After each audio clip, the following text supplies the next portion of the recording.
stay cool and comfortable through every swing and every day. We're not just a brand. We've set out to create a lifestyle for those who understand that impeccable style and premium performance are a hole-in-one. Enjoy the walk-in with Inward Half. The number one problem we see at our clinic is delaying treatment. ED can get worse. Book your appointment right now. Call 865-544-8220. Prefer privacy?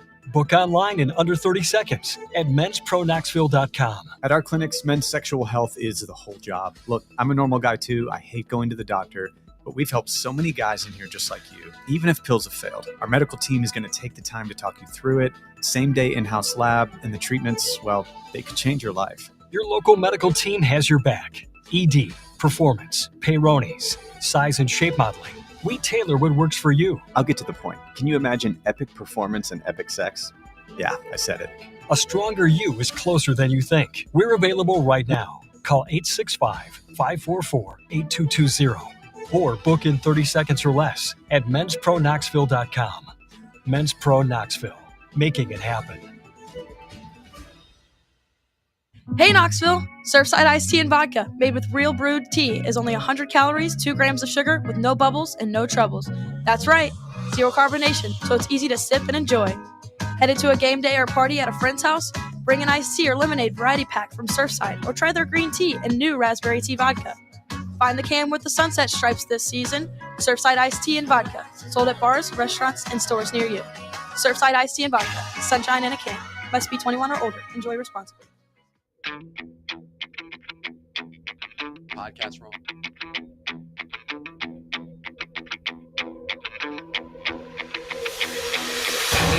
The buzzer has sounded. We are headed to overtime with William Pattison on Fox Sports Knoxville. This is Fan Run Radio. And here we go live from the White Claw Hard Seltzer Studios. It's overtime, presented by VIP Play. With Jeremy Inslee and Jackson Freeman, I'm William Pattison. We appreciate you listening along with us on this fine Thursday afternoon from K-Town, just a couple of days away from kickoff time in Tennessee. The Volunteers, the Bulldogs, it's the main event in college football this weekend. And boy, are we excited over here at Fox Sports Knoxville. We'll talk about that matchup and break down some of the intriguing pieces of that today, including the quarterback situation for Georgia. Gunnar Stockton making his first start on the road in SEC play, and really his first start in a true road environment in his college career. How will he fare against this Tennessee defense, and what's the best way to throw him off the rhythm for the Volunteers? A little bit later on, we'll hear from one of our friends, Max Pennell, who's a friend of the station, was on with us this summer. And we'll talk week 3 of college football with him. Tennessee, Georgia, Texas A&M, Notre Dame, South Florida, Miami. So many great games this weekend in college football. We'll dive into that with him. We'll also have our Best Bets segment presented by VIP Play. And we'll take a Best Bets look ahead into Saturday's action. As again, this is a loaded slate, but we do have a play tonight. So make sure you stick around for that. In hour number 2, we'll go even deeper into week 3 of college football, talking about this Tennessee-Georgia matchup, in addition to some of the ones we might not cover with Max. So like a Tulane and Duke is very interesting to me this weekend, as Darren Mensah, the highest paid quarterback in college football, goes back to his former place in Tulane and takes on an interesting Green Wave team that could be the Group of 5 bid. There are a lot of other ones we'll talk about as well, so stick around for that. And also, we got football tonight. Not only do we have college football with NC State and Wake Forest, but we will preview the Green Bay Packers and Washington Commanders on Thursday Night Football. And as always, we'll have our final thoughts at the end of the show. Folks, a jam-packed edition of OT. We hope you stick around for the whole time. And before we get into the action, let's introduce the rest of the crew, beginning with Jackson, who's being a trooper today. And he's, he usually does Monday, Wednesday, Friday. Yesterday, I had a little bit of homework, which I totally understand. I was in a little bit of a bind today. I said, hey, man, You think you can come in today and look at Jackson? He's here. He's on the air. He's being a team player. How are you, Jackson? I'm great. Good as always. Happy to be here. Wasn't doing much tonight, so figured why not have some fun tonight. Exactly. Well, we're happy to have you here, and as always, appreciate your presence. Jackson, let's dive into this Tennessee-Georgia game. Why not, right? It's the big one of the weekend, and there's plenty to talk about in this matchup. And we're going to focus today on the eyes on the quarterback as the Tennessee Volunteers are set to host the Georgia Bulldogs at Neyland Stadium on Saturday afternoon. The game will mark Gunnar Stockton's first SEC road match as Georgia's starting quarterback. And due to his inexperience, there are a ton of doubts surrounding the redshirt junior quarterback. But Volunteers head coach Josh Heupel knows his team can't take him lightly, despite what the critics are saying. As Heupel said, quote, "He's played really well," Heupel told reporters on Monday. "You look at him this year. He's taken great care of the football. He's been accurate with it. He's got the ability to be extremely mobile and extend and create plays on his own. You've got to do a great job of applying pressure, but still bottling him up inside of the pocket, not letting him get outside of it. If they choose, he certainly can be a part of the the quarterback run game, as well as try to tilt the numbers. So a huge test for us defensively. Communication will be important with all the shifts, trades, and motions before the snap of the football as well. We've got to be at our best." And again, that's what Josh Heupel had to say earlier in the week when talking about Gunnar Stockton. And look, this is a guy that was thrown into the fire last year. If you remember, Carson Beck was the starter for this Georgia team. He goes down with an injury in the SEC championship game. Gunnar Stockton has to come in and finish things out. Georgia ends up winning the SEC championship because of a couple of gutsy plays that Stockton had in that one. I mean, putting his head down, driving right through, some of the best defensive players in the country in Texas. I think it was Jahdae Barron was the one that laid the hit on him, but helmet goes flying off, and he's tough as nails. This is a guy that is very tough to take out of a game because he's a gamer. This is a guy that loves the moment, and he demonstrated that last year in Atlanta. But so far through this season, he's been, off to a little bit of a shaky start. I didn't love his performance on Saturday against Austin Peay. I thought he threw the ball a lot. We'll talk more about what that means here in a second. But in terms of containing a guy like Stockton, who's a willing runner, a guy that would honestly rather run in some situations, you've got to be great on the edges, and you've got to be great interior with your linebackers and defensive linemen. As we know, Tennessee's a little bit banged up. But I don't know if you guys were looking on social media today. Jackson Moy tweeted out a picture of him in a Tennessee uniform on the field. So that could be a sign that we'll see Jackson Moy, a veteran interior defensive lineman, play on Saturday. That would be a big boost. But again, Tennessee struggled against the run game against Syracuse, their only other Power 4 opponent this season, in the second half particularly. They were gashed. So Tennessee has got to make sure that they're able to do their part interior-wise, so they're able to get that push and then put a lot of responsibility on the Joshua Josephs and the Jordan Rosses of the world for this Tennessee team, because the only way you can contain a guy like Gunnar Stockton as a runner is by getting him from all angles, kind of creating a wall, right? The term is the pocket is collapsing. You need to make sure that pocket is collapsing in unison to make it really difficult for him to get out. I also look at some possible quarterback spies, whether it be an Arian Carter or a Jeremiah Thielander, making sure you keep an extra pair of eyes on Stockton so that if the play in the pass game breaks down, you don't allow for a possible big-time play as a quarterback scramble or as a runner. So the way you contain him is by making sure you win the line of scrimmage. We talked a lot about that yesterday, how the line of scrimmage in these Tennessee-Georgia matchups are so critical because that's where this game is won. Over the last couple of years, Tennessee has not been able to run the ball particularly well. Last year, you were able to have some success with Dylan Sampson, but that was a guy that was an SEC Offensive Player of the Year, and that's no stray to a Star Thomas or Deshaun Bishop or Payne Lewis, but so far this season, they haven't established themselves to that level yet.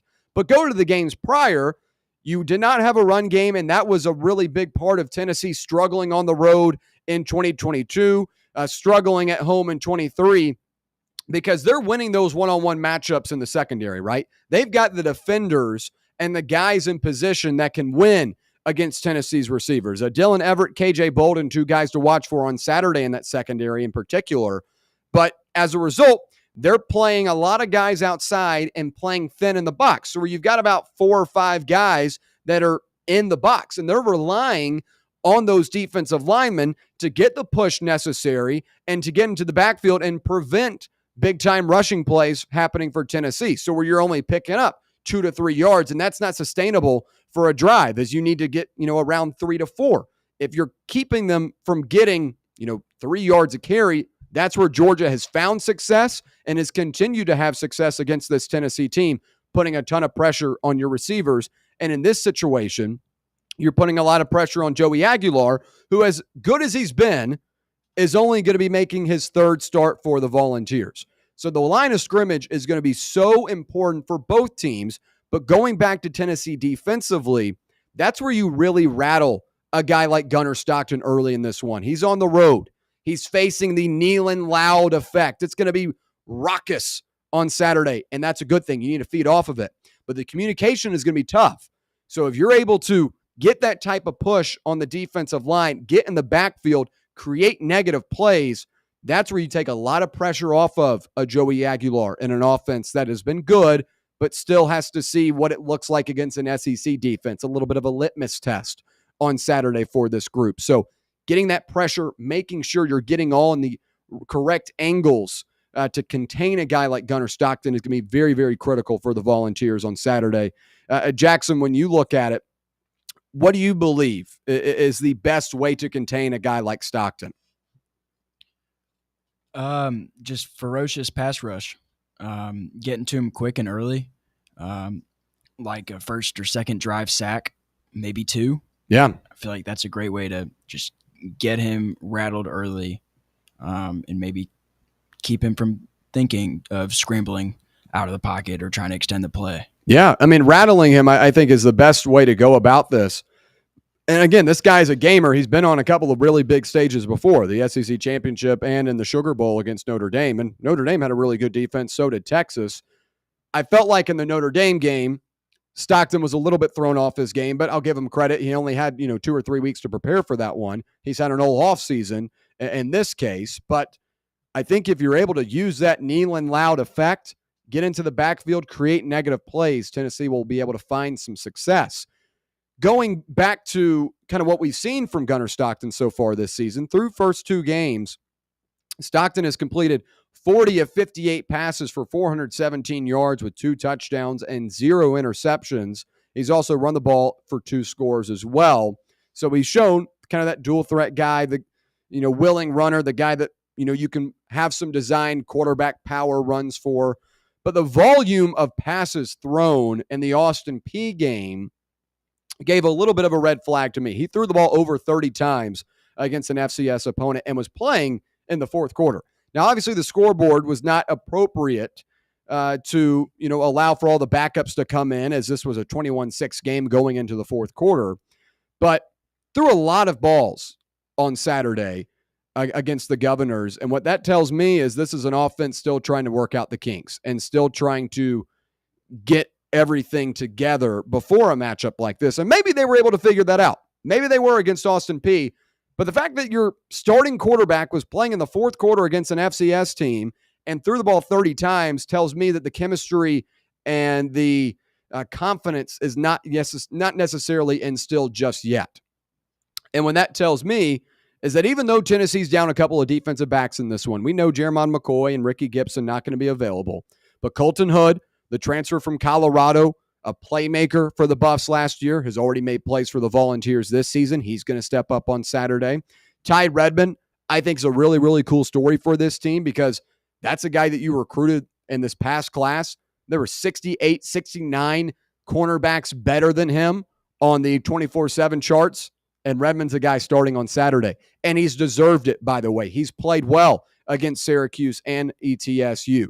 So I'm confident with what you've got in the secondary, even though you're down your top 2 guys, because what I've seen so far from Georgia is that they're not 100% sold on the amount of time necessary for Gunnar Stockton to read the defense and make the correct throw.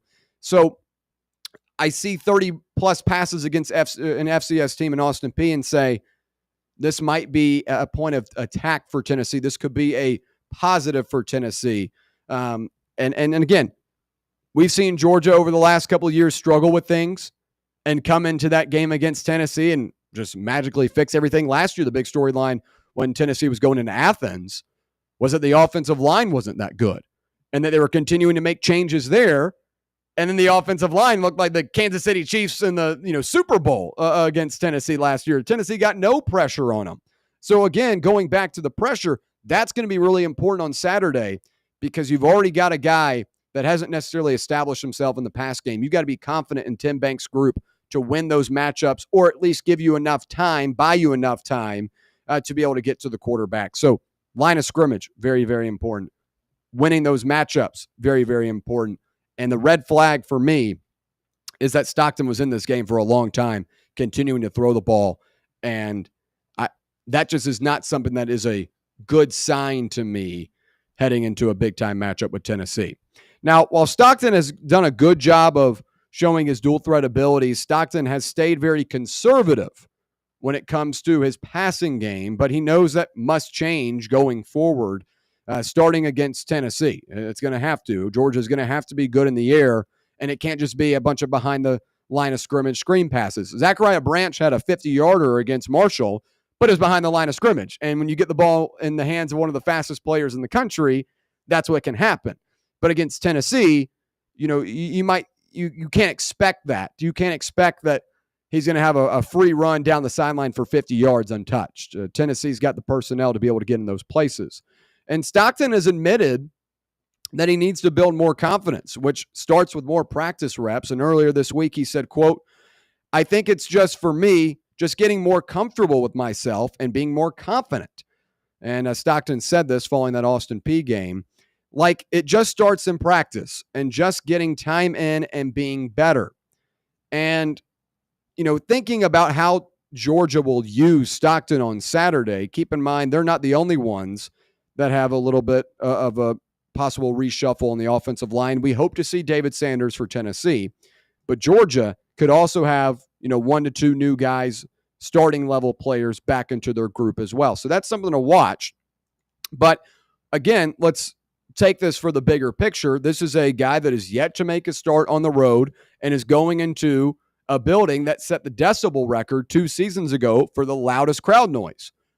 The way I think that Kirby Smart and company will game plan Stockton is get him going early with some easy stuff, right? What's the easiest way to instill confidence in your quarterback is to give him some quick throws, to give him some easy ones. So might be a drag route, a slant, maybe a couple of screen passes just to get in rhythm, right? Just the rhythm and the practice of throwing the ball and seeing the completion. That's big for a young quarterback's confidence. And I expect that early on, but Tennessee needs to press up and make sure they're not allowing for those type of plays to get in rhythm. And the best way to throw the guy off is by getting in the backfield and creating negative plays. We've seen a couple of really unique linebacker blitzes, more particularly in the Syracuse game, because obviously ETSU, an FCS team, you can't put too much weight into. But Arian Carter was able to get in the backfield a couple of times. Edwin Spillman was able to get in the backfield. You had Jeremiah Thielander get a tip drill interception. That's pressure. And Steve Angeli is a guy that is supposed to be a player that is, beyond his years of experience and is able to, come into that situation, comfortably. And Angeli was kind of thrown for a loop. He's a little bit of a statue, and that's what we were told heading into that game. It kind of played out. Stockton, not a statue, as he's able to move around, and you've got to be mindful of that. But again, that's the type of angles you approach when you're rushing him, and that's the type of designs you have. So if you're going to rush with a linebacker, you've got to make sure that you've got those correct angles and that the linebacker's not getting beat. Because if he gets beat, then you've got a 10, 15-yard play. And that's how you give a guy and Gunnar Stockton some momentum. So I think Georgia's going to give him quick ones early in this one. Try to establish the run game, take as much pressure off of your quarterback, and then try to ease into the game that way. Again, for Tennessee, winning the line of scrimmage, taking the correct angles, and making sure that you're playing, those, soft coverages, not allowing for those quick plays, those quick passes. I'm right now, Jackson, I'm not worried down the field because we haven't really seen it. Now, I know Zachariah Branch can make plays down the field. I know Noah Thomas can make plays down the field. He did so at Texas A&M a ton last year. Dylan Bell, Colby Young, both those guys were big at times last year. I think Colby Young was the one that had the big-time touchdown against Alabama, and that was a deep ball throw. Like, they have shown they can do that, but not necessarily with Stockton. Even going back to the Notre Dame game against in the Sugar Bowl, did not really see a whole lot of pass plays in that one. It kind of felt like they were trying to dumb it down and get through the game instead of trying to win it. Notre Dame's defense was really, really strong, not of the caliber. Tennessee's not the caliber of defense as Notre Dame was last year in the playoffs, but I do think they are still pretty strong. So it's, again, just putting that pressure on him, throwing him off his rocker, I think is the best way to approach this. And this is an intriguing matchup because you've got two quarterbacks that come from different backgrounds but are still making relatively their first starts in a big game. Joey Aguilar played in a couple of big ones at Appalachian State. They played in North Carolina and a Clemson. I think the most comparable one for a big game feel was Joey's junior year when Appalachian State took on JMU, and that was College Game Day. That was a nationally televised College Game Day environment. And Joey Aguilar put together one of his best games of his career in that one. Went like 30 of 40 and threw for over 280 yards, had 3 touchdowns. He was dialed in.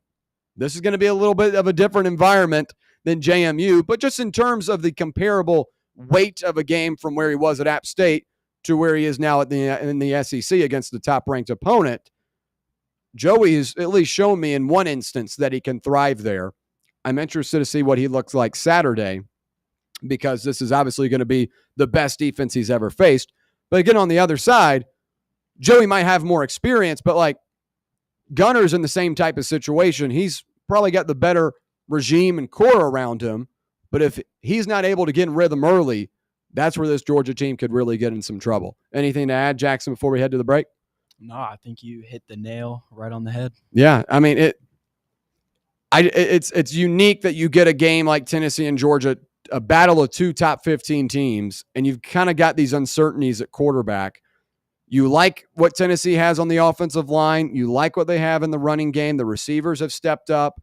The defense was supposed to be the strongest side of the ball. There's still a little bit of a question mark there. But for Georgia, we know they've got talent defensively inside. We know they've got some good guys in the secondary in terms of veterans. The offensive line been a little shaky. The run game in years past has been something they've struggled to establish early in the season. And they've also got a quarterback that is a little bit of an unknown. So as big of a matchup as this is, it's pretty interesting that there are a lot of little smaller wrinkles that could possibly be big-time advantages for the opposing team. All right, when we come back, we'll have Max Pennell join us, a friend of the show and former co-host of Overtime a couple of times. We'll talk Week 3 college football, the games that we're watching for, and help break down this Tennessee-Georgia one as well. Stay right here. It's Overtime, presented by VIP Play on Fan Run Radio. Catch up with all things Fan Run by subscribing to our podcast feed. Like, rate, and download the show from the Fan Run app or wherever you get your podcasts. Attention service members and veterans. Introducing the Griffin Law Firm, your trusted ally in military legal matters. From court martials to benefit claims, at Griffin Law, your mission is their mission. Here's VFL Marshall Griffin.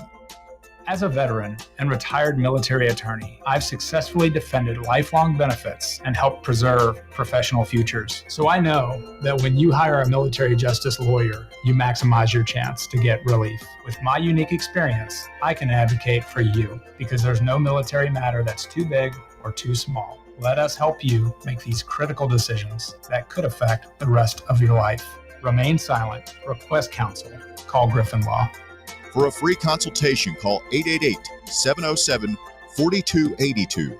That's 888-707-4282. Or just visit griffinlawdefense.com. Running a business, coaching a team, planning your next big event, you need more than just gear. You need SM Athletics and Logo Solutions. Custom uniforms, branded apparel, promotional products, done right, done fast, and built to show off your brand with pride.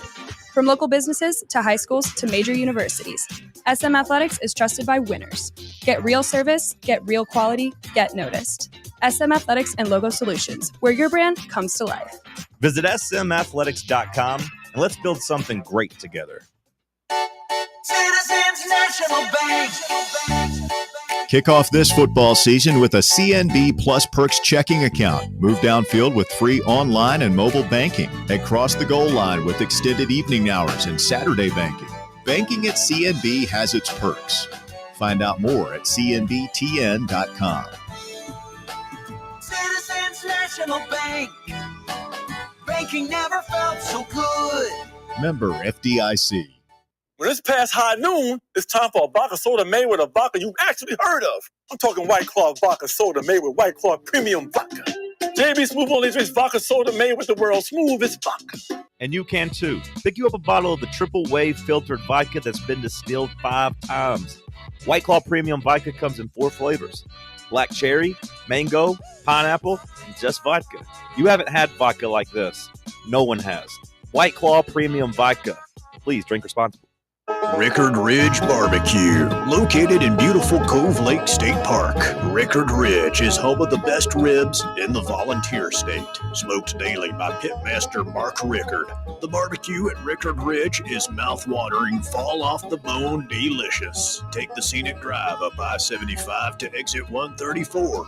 For directions and to look at the rest of the menu, visit Rickard Ridge online at rickardridgebbq.com.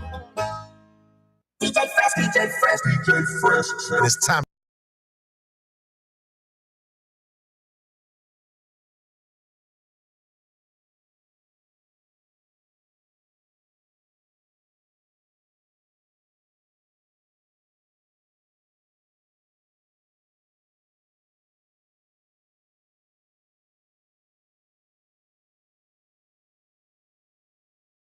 FM or 1340 AM here in K-Town on the local dial or on the X/YouTube live stream. However you're listening or watching, we do appreciate your time. All right, we've got Max Pennell on the line joining us today to talk college football week 3. Max was with us this summer, and we'll hopefully have him on a good bit during the football season. Max, how are you? Doing well, William. How are yourself? Doing well. Happy to have you back on the Fox Sports Knoxville airwaves. And, man, we got a big one this weekend. Yeah, man, looking forward to it. Still a little jealous of Tyler and everyone that still gets, $20 student tickets for a game like this. I think I took that for granted my time as a student there, but going to be watching from afar. But, man, I'm fired up for it. Yeah, man, let's talk about this one because, we just did a segment about the quarterback matchup, and in particular kind of focusing on Gunnar Stockton for Georgia, making his first true road start in his career. Obviously, he matched up against the Notre Dame Fighting Irish in the Sugar Bowl, but Neyland Stadium will be a tad bit louder on Saturday, I'm pretty sure. What do you make of Stockton making his first start? We'll begin with that and then kind of get into the game overall. Yeah, it's funny you bring that up because today, actually, on my way to work, I was driving around thinking about the game, listening to some stuff, and it really hadn't occurred to me that was his first true road game. And I think that's definitely a huge advantage and really not something you can prepare for no matter how much crowd noise you want to pump into your practice facility or what have you. You don't know until you've done it. Yeah. And I think it's really interesting to follow the storyline of the fact that it's going to be Gunnar Stockton's first true road start. And we're not talking about him going on the road to, Vanderbilt or Mississippi State or maybe, a smaller ACC school in non-conference play. I mean, this is, one of the top 6 biggest stadiums in college football, one of the most difficult places to play. So it's really going to be baptism by fire for him. And then conversely, it's, Joey Aguilar's first real, Power 5 start, and he draws Georgia. Also not a very easy opponent. So I think it's kind of interesting to see a bunch of firsts for both these quarterbacks, which one ends up being most important. Yeah, and, I think a big key in this matchup, and talking about it all week, the line of scrimmage. And in these SEC games where you got power on power, these are the type of games that are dictated in the trenches. And I think Tennessee's offensive line has impressed so far. But, obviously you'd love to have a guy in David Sanders available. His status right now not confirmed of whether he'll be available or not. But regardless, this has been a group that has been really impressive. Jesse Perry was the highest graded PFF lineman last week. For Georgia, it's a little bit of the same of last year, where Georgia came into the matchup against the Volunteers, kind of a little bit of a question mark on the O-line. And, this was, something that was talked about for days leading up to the matchup. And they've kind of got a little bit of the same concern this time. How big of a deal is the line of scrimmage to you in a game like this? And who do you think has the upper hand on really either side of the ball? Who's the strongest group, you would say, on the line of scrimmage in this one? I think it is a little difficult to gauge based on the opponents both these teams have played. I think the Tennessee offensive line has been much improved from last season, but I got to see them do it against a team like Georgia, who's really for the last, half decade been the litmus test for defensive line play across the country. So I'm still a little cautiously optimistic in that unit, just because I saw Syracuse's performance against UConn and kind of walked back some of my opinions based on that. I think both defensive lines to me are the strongest units in the trenches, offense and defense combined. I think both these defensive lines are really talented, really good groups. Tennessee's, both these programs really since, Josh Heupel's been at Tennessee and Kirby Smart's been at Georgia have been really good on the defensive line. And that's kind of been their calling card on defense. And this year is no different for them. So I think it's going to be interesting then. You got two good defensive fronts. Which offensive line rises to the occasion more than the other? And you can't underestimate the importance of being at home, the communication that Tennessee's offensive line gets the benefit of that Georgia's doesn't. There have been a lot of takes on this game this week, Max. And final question on this Tennessee-Georgia one before we get into some other action. But we've seen a lot of rat poison, per se. Aaron Murray, the former Georgia quarterback, says he likes the Volunteers in this one. Pete Thamel of ESPN said he likes the Vols in this one. Earlier in the week, Joel Klatt said he liked Tennessee. Today he pulled an Uno reverse card and decided to go with Georgia. But at least early in the week, I felt like there was a lot of rat poison to where, a lot of people were hyping this Tennessee team up at the, 3.5 as the line continued to move down from 6.5 to 3.5. Now it's back up to 4, but there was a lot of rat poison, right? Where do you side in this Tennessee-Georgia game at the moment, and how much of the hype that Tennessee is getting do you believe will play into this? Let's see, Max. Uh-oh. We don't.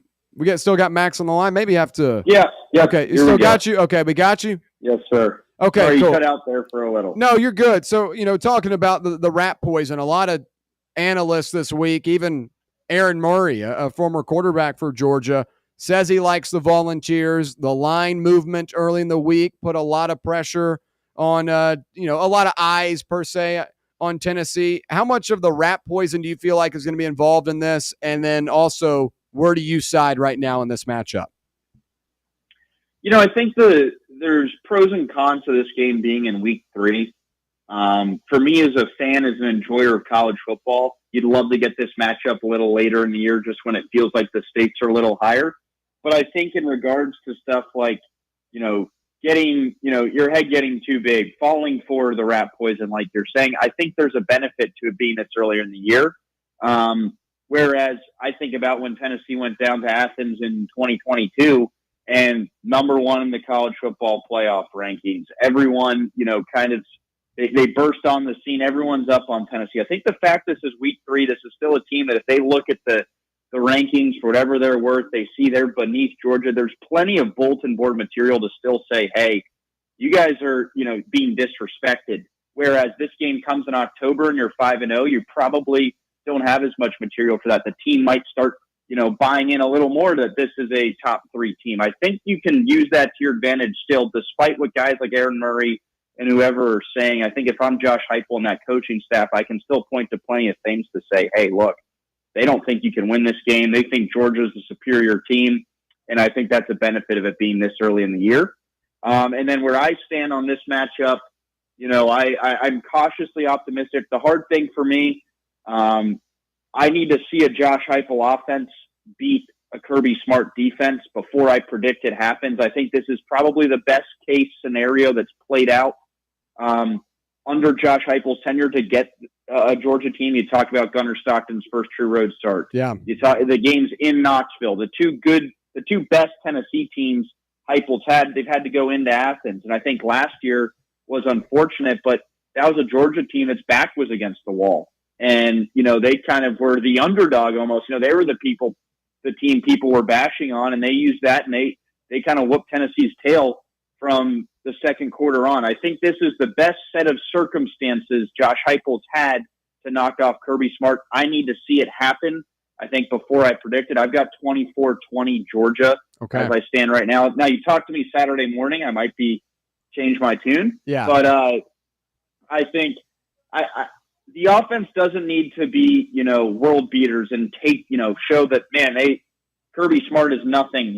They've broken the code. They just need to, I think 24 points from this offense on Kirby Smart's defense would do a lot to kind of calm my nerves. I need to see it. I'm not doubting that Josh Heupel can do it. I just want to see it. And I think, like I said, this is probably the best set of circumstances for it to be done since he's gone to Knoxville. Max Pennell joining us, a friend of the show, former co-host of Overtime. Hope to have him on some more throughout the college football season. Max, let's switch over to the rest of the slate as week 3 is loaded. I think we've been blessed with some great action. We had, week 1 was a blockbuster. I really enjoyed a lot of the games last week too. I know a lot of people were downplaying it, but plenty of good games last week as well. Now we enter week 3, and we've got some more haymakers to throw. Let's talk Texas A&M Notre Dame. A&M so far has played a couple of, bottom, group of 5 teams. They beat a Utah State last week. Marcel Reed got a little bit banged up. Notre Dame, we haven't seen them play since the opener against Miami. The Fighting Irish -7 on VIP play at home. I lean with the Irish right now, and I hope and pray they focus on the run game. It just drove me crazy against Miami that you have the best running back in the country, and yet you continue to try and get C.J. Carr acclimated. I guess I get the thought process there, but run the damn ball. And I feel like Notre Dame gets right here in South Bend. Would you agree with that? Yeah, I'm there with you. That game against Miami, it felt like, hey, everyone thinks we're going to protect our freshman quarterback. Let's kind of do a 180 and say, hey, we really believe in this guy. But at the end of the day, you still got to win the football game. Yeah. You can send that message, but when you look it up and it's a 1 possession game in the fourth quarter, who cares what the message is to the rest of the world? Find a way to win. Now, I will say, that week 1, like you said, was loaded. We saw a lot of top teams lose, a lot of teams with unproven quarterbacks, Notre Dame, Alabama, Texas. I did come away from that weekend the most sure and confident in Notre Dame's performance out of any of those 3 teams because they went on the road. I thought C.J. Carr looked better than what I expected. And that Jeremiah Love is going to be better and get more touches than what they had in that game. I felt like, hey, Notre Dame lost that game, but they proved that they're, a top 10 team, more so than maybe some of the other teams that lost week 1. They get the week 2 bye, which is one of the dumbest things I can think of. Why would you want to bye in week 2? But this is going to be a game that, to me, is a little bit of a test of, is Notre Dame's offensive line as good as it was last year? We were so accustomed to Notre Dame every year just churning out really elite offensive line. It wasn't that good against Miami. Now, they didn't really let the run game get in a rhythm. Like you said, that has to be a point of emphasis this Saturday. But Texas A&M's got a good front. Mike Elko is a very good defensive coach. Notre Dame's offensive line has to be better than what it was against Miami in week 1 if they want to beat a team and the identity that they have and also beat teams like A&M. I'm with you. I think Notre Dame finds a way to pull this one out at home. I just like the roster better at home. Like I said, I wasn't discouraged by what I saw in week 1 at Miami. I would probably take A&M with the points. I think this will be a lower scoring, kind of similar to the score that I gave out to Tennessee, Georgia. I think whoever gets to, 24, 27 points in this one probably wins. So I'd probably take A&M +7. If that number gets to 6 or lower, I'd probably stay away. But I think the Irish win the game ultimately. Well, Max, they got to take that week 2 bye to get ready for that Arkansas matchup, that classic here in a couple of weeks. Yes. Can't wait. Another big matchup, South Florida. The story of the weekend last week, they go down to Gainesville, beat the Gators. Now they have to turn around and play at Miami. I guess they're doing a world tour of who they can play in the state of Florida. But look, this South Florida team's been fun. Byron Brown and company get a big win against Boise State to open the year. I like the Bulls in that one. I did not side on anything last week and the Florida, I guess, against the Gators, I should say. But this week, I really like Miami because even though last week was fun, I thought Florida really shot themselves in the foot a lot more than South Florida just came in there and beat them. Like, Florida had multiple penalties. They had guys spitting on opposing players. You had a punt that sailed 30 yards over the punter's head. You had multiple drops in the end zone. I just thought it was a disaster from Florida. And South Florida was able to hang around and was able to benefit in the final moments and string together an impressive drive. So I'm not trying to take away from what South Florida did, but I feel like they're kind of it's kind of like in March Madness where you have the Cinderella team that gets by the round of 64 and round of 32 and comes in with a lot of momentum into the second weekend and everyone loves them. I just feel like Miami and what they showed against Notre Dame, particularly on the line of scrimmage defensively, Ruben Bain, that sounds like a nightmare for this South Florida offensive line that's kind of been through the ringer over the last couple of weeks, just in terms of who they've had to gone up against. Now, they've handled themselves well, but I just feel like the wear and tear might be pulling in this one. I like Miami pretty comfortably. What do you say? Yeah, I think you make a bunch of good points there. I think that's a very good comparison to the NCAA tournament. A 12 seed can beat a 5 seed and a 4 seed. Then they play that 1 seed, and it's like, okay, this is big boy basketball. I think USF is a good team. I don't think this is necessarily this isn't like, if Toledo went into Florida and shocked them or something, and it's just like, how did this happen? I think this is a very, it's a very real chance it's the group of 5 representative in the college football playoff. I think the fact this is a back-to-back, both are on the road, I almost would feel better about USF if they'd lost the Florida game. Yeah. Because it's like, man, hey, we had Florida, but we got a chance now to right our wrong against Miami. No, they kind of got their big win, and I think they'll give them a game. I do like them plus the points. Okay. But I don't think they, this is a game that probably late third quarter, I think Miami pulls away. I just think it's a well-coached, talented team by South Florida, but I think they're going to get to empty at some point. I think they'd spend a lot of energy. Like you said, they kind of caught lightning in a bottle in that game in Gainesville. I think the Magic's going to run out. They're a good enough team to hang around, but I don't see a clear path to victory unless we get, Carson Beck of last year showing up on Saturday. Final question as Max Pennell joins us, friend of the show, former co-host of Overtime. Florida, the other side of last week's a big storyline. They now travel to Baton Rouge to take on this LSU team. The line opened at 9.5 on VIP play, now down to 7.5, 8 points. And I like the Gators this week because I think we're going to see a much more motivated team. And if they're not as just dumb as they were last week, I think this is still a good roster. Caleb Banks is going to return. That's a big-time interior defensive lineman that's missed the first 2 games. They're a little bit banged up, I will admit. They've got a couple of guys down. But LSU's Trey'Dez Green, the 6'7" tight end that had a big-time catch in the Clemson game when he was matched up on Avion Terrell, just went up there and just kind of dunked on him, boxed him out, grabbed it like a rebound. He's questionable for this one. If he's out, I think Florida could be in a really nice spot here because that's a difference-maker type player that's now, exiled from this game. And you're giving me more than a touchdown. I think Florida will be solid on Saturday. I think you're going to get a motivated team because this is not, the loss of South Florida is bad, but it's not the end of the season. They've got a very tough schedule. They're going to have to get a couple of these games at some point.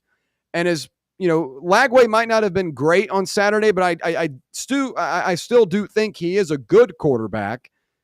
If there's a moment to save Billy Napier's time in Florida and give him a couple of more weeks to let this thing roll, it's got to be Saturday, because if they lose this one and it's ugly, I don't even know if Billy Napier makes it to the halfway point in the season. Do you think Florida has a shot to take down the Tigers, or at least be competitive with this team? I think they're at a pretty obvious fork in the road that maybe, preseason we would have thought they maybe get to around Halloween time. Instead, they lose that South Florida game, and now it's here in week 3. And I've talked about it on these airwaves for years, really the entire Billy Napier tenure. And to their credit, last year they took the better option at the fork in the road. In previous years they haven't. But there's an opportunity here, after the way they lost that game, all the pressure on Billy Napier, all the outside chatter. Now they got to go on the road, where this team just rolls over and dies. And, it becomes, instead of maybe an underwhelming 7 or 8 win season, a 4 or 5 win season. You got an interim coach at Halloween.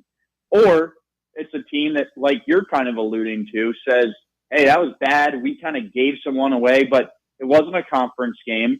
It's a 12-team playoff now. Everything is still in front of us, kind of like what happened to Notre Dame last year, for being honest. They had two options after that Northern Illinois loss.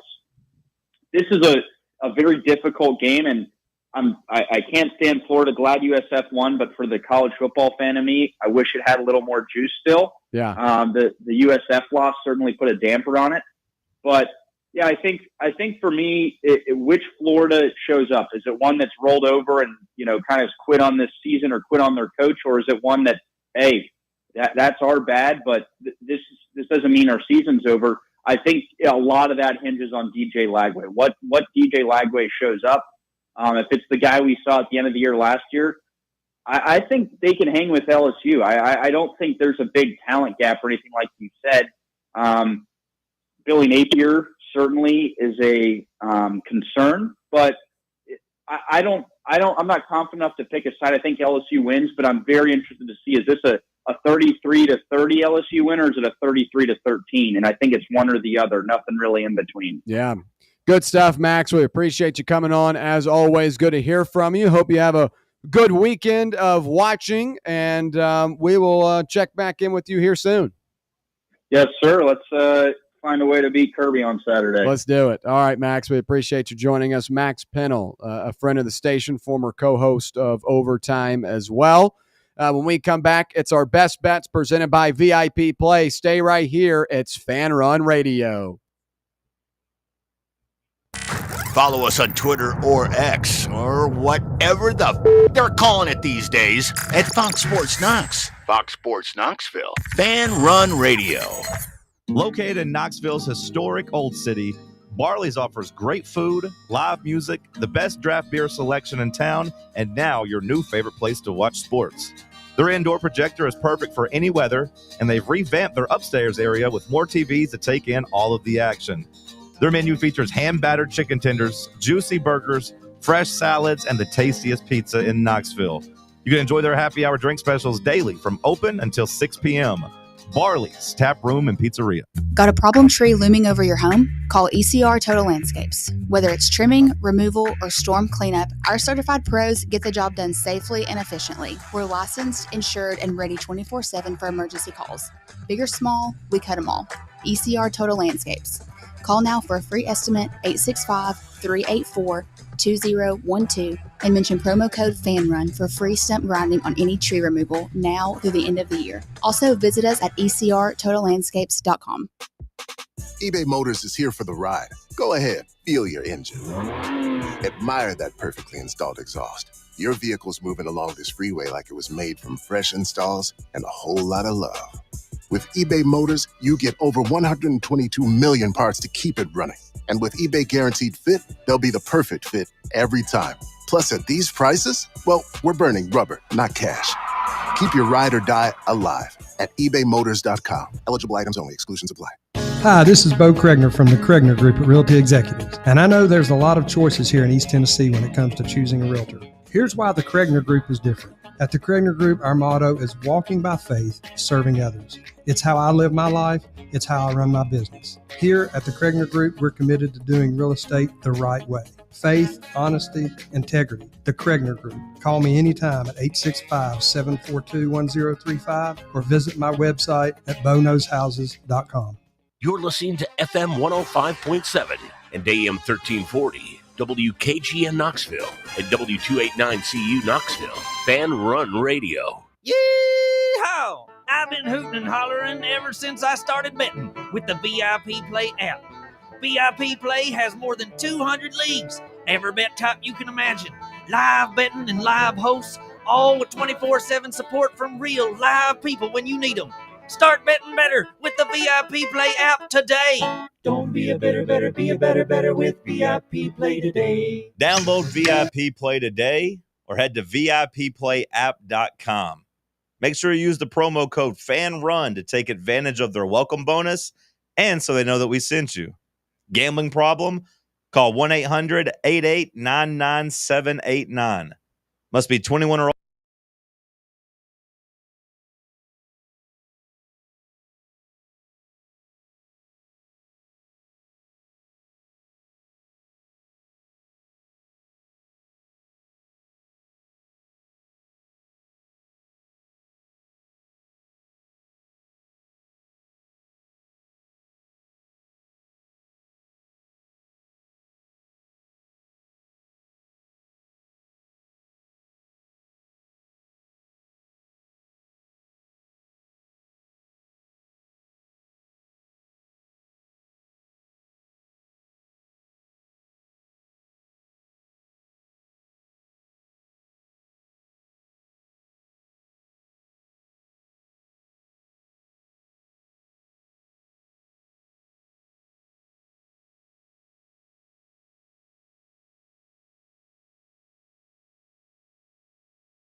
All caps to claim $100 in bonus bets.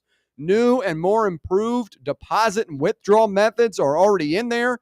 So now the betting experience is absolutely seamless. Whether you want to bet on Tennessee to beat the Bulldogs on Saturday or want to take the Titans to get their first win with Cam Ward on Sunday, VIP Play is the place to do it. Use the code FANRUN and get $100 in bonus bets. It's a great gig. Gambling problem? Call 1-800-889-9789. Must be 21 years or older and located in Tennessee to bet. All right, one best bet for me tonight, and it's North Carolina State -7. The lone college football game of the night between NC State and Wake Forest. This is an interesting spread because NC State is a little bit banged up, but I think their offense is much stronger in this one. And for a Wake Forest team that struggled with Kennesaw State in week 1, keep in mind they only beat them 10-9 on their home field, I think it's just going to overwhelm them.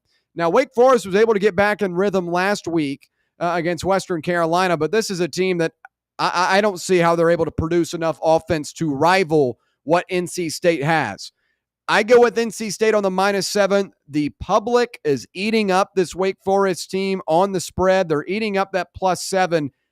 I'm willing to take the -7 here with NC State because I think they're going to win by, 10 to 14 points at a minimum. I'm backing this team that looked really, really solid offensively last week against a Virginia team that's much improved. It's going to be a track meet if NC State's defense is not able to get stops, but I have the confidence that NC State will be able to put up points on the board. An interesting note in this one, Robbie Ashford is the quarterback for Wake Forest, his 6th year of college football, making his 33rd start tonight. He was in the same recruiting class, guys, as Bryce Young, DJ Uiagalelei, Anthony Richardson, CJ Stroud. Robbie Ashford still playing college football tonight. He'll be quarterback in the Demon Deacons for Wake Forest. But again, I'm siding with NC State on the -7, and that's the lone play tonight. Obviously, a lot of action this week. We'll talk more about that tomorrow, but NC State -7 for 1 unit, my lone play tonight. When we come back in hour number 2, we'll have the full crew in-house. We'll break down week 3 of college football, go a little bit more in depth into Tennessee, Georgia, and also take a look at Thursday night football tonight. The Washington Commanders head to Lambeau to take on the Green Bay Packers. We'll give you a preview for that one. Stay right here as hour number 2 of Overtime, presented by VIP Play, is right on the way right here on Fan Run Radio.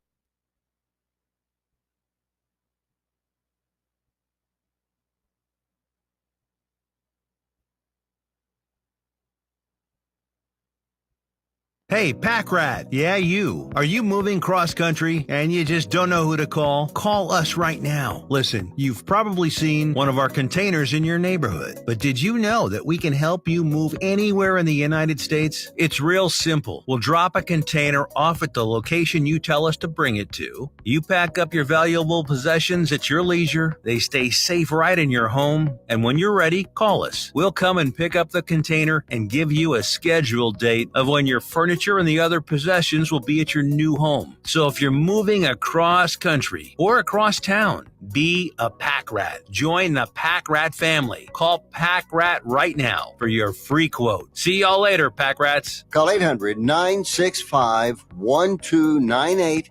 800-965-1298. 800-965-1298. That's 800-965-1298. Your tax refund belongs to you, not an identity thief. Over $6 billion in tax refunds were flagged by the IRS for possible identity theft last year. If you're in a bind this tax season, LifeLock can help. They monitor and alert you to identity threats you'd miss on your own, even if you're careful with your personal information. And if you do become a victim of tax-related identity fraud, LifeLock has U.S.-based restoration specialists ready to help solve your identity theft issue. Plus, all LifeLock plans are backed by the $1 Million Protection Package, meaning LifeLock will reimburse you up to the limits of your plan if you lose money due to identity theft. Let LifeLock help protect your financial info, so all you have to worry about is what you do with your tax refund. Go to LifeLock.com, save up to 25% off your first year. The promo code is HERD, promo code HERD, to save up to 25% off your first year. LifeLock.com. Identity theft protection starts here. What's the difference between an ordinary EV and a Mercedes-Benz EV? The feeling. Electric is what gets you there. Mercedes-Benz is what moves you in ways no other automaker can. Feel the freedom of the superbly versatile 7-seater EQB. Revel in the inspired, customizable comfort of the EQE sedan. Sense the brilliant intelligence of the EQE SUV. Discover the boundless capability of the EQS SUV. And luxuriate in the flagship meets spaceship magnificence of the EQS sedan. Every Mercedes-Benz electric vehicle offers the very latest MBUX voice-activated AI software, as well as remote access to a whole host of functions via the Mercedes Me Connect app. The vehicle's electric, the feeling all Mercedes, the choice all yours. Test drive a Mercedes-Benz electric today at your local dealer or learn more at mbusa.com/EQ.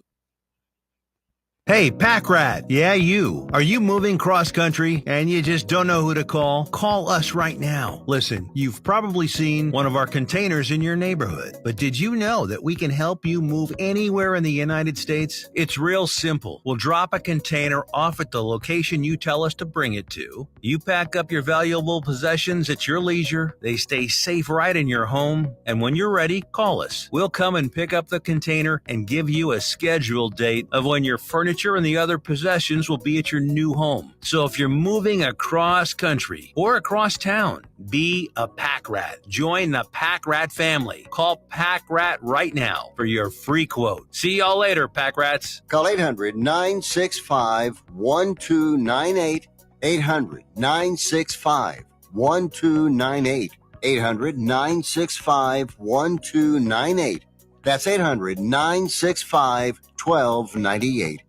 Whether you are buying or selling a home or even looking for some land to build on and start a family, be sure to give Reed Emerson with Better Homes and Gardens Real Estate Heritage Group a shout. He is a longtime listener and supporter of Fan Run and has been serving the Mid-State for many years. Reed prides himself on his hassle-free and honest approach. And that's because he's not just chasing another commission. He wants what is best for his clients. Give Reed Emerson a call or text him today to get the process started. His number is 931-492-0418, or you can find him online at bhgheritagegroup.com.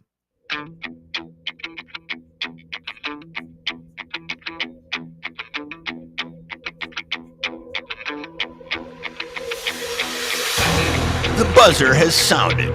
We are headed to overtime with William Pattison on Fox Sports Knoxville. This is Fan Run Radio. And here we go. Hour number 2 on a Thursday, live from the White Claw Hard Seltzer Studios. It's overtime, presented by VIP Play. We appreciate you hanging out with us on this Thursday. Great stuff in hour number 1. We'll continue it here in hour number 2 as we'll dive a little bit deeper into Tennessee and Georgia and the rest of week 3, as well as Thursday Night Football. The Commanders and the Packers squaring off in Lambeau on Amazon Prime. We'll give a little bit of a preview for that one as well. As always, we'll have our final thoughts at the end of the show. But first, we got to welcome Jeremy Inslee to the crew. What up, Jeremy? What's going on with you, William? How you doing, man? How you doing, Jackson? Doing well. Yeah, doing good. Yeah, we're all good. We're all happy to be here. Yes, sir. Look, I can start to. I've been feeling it since Sunday, Jeremy. Yeah. There's a buzz in the air.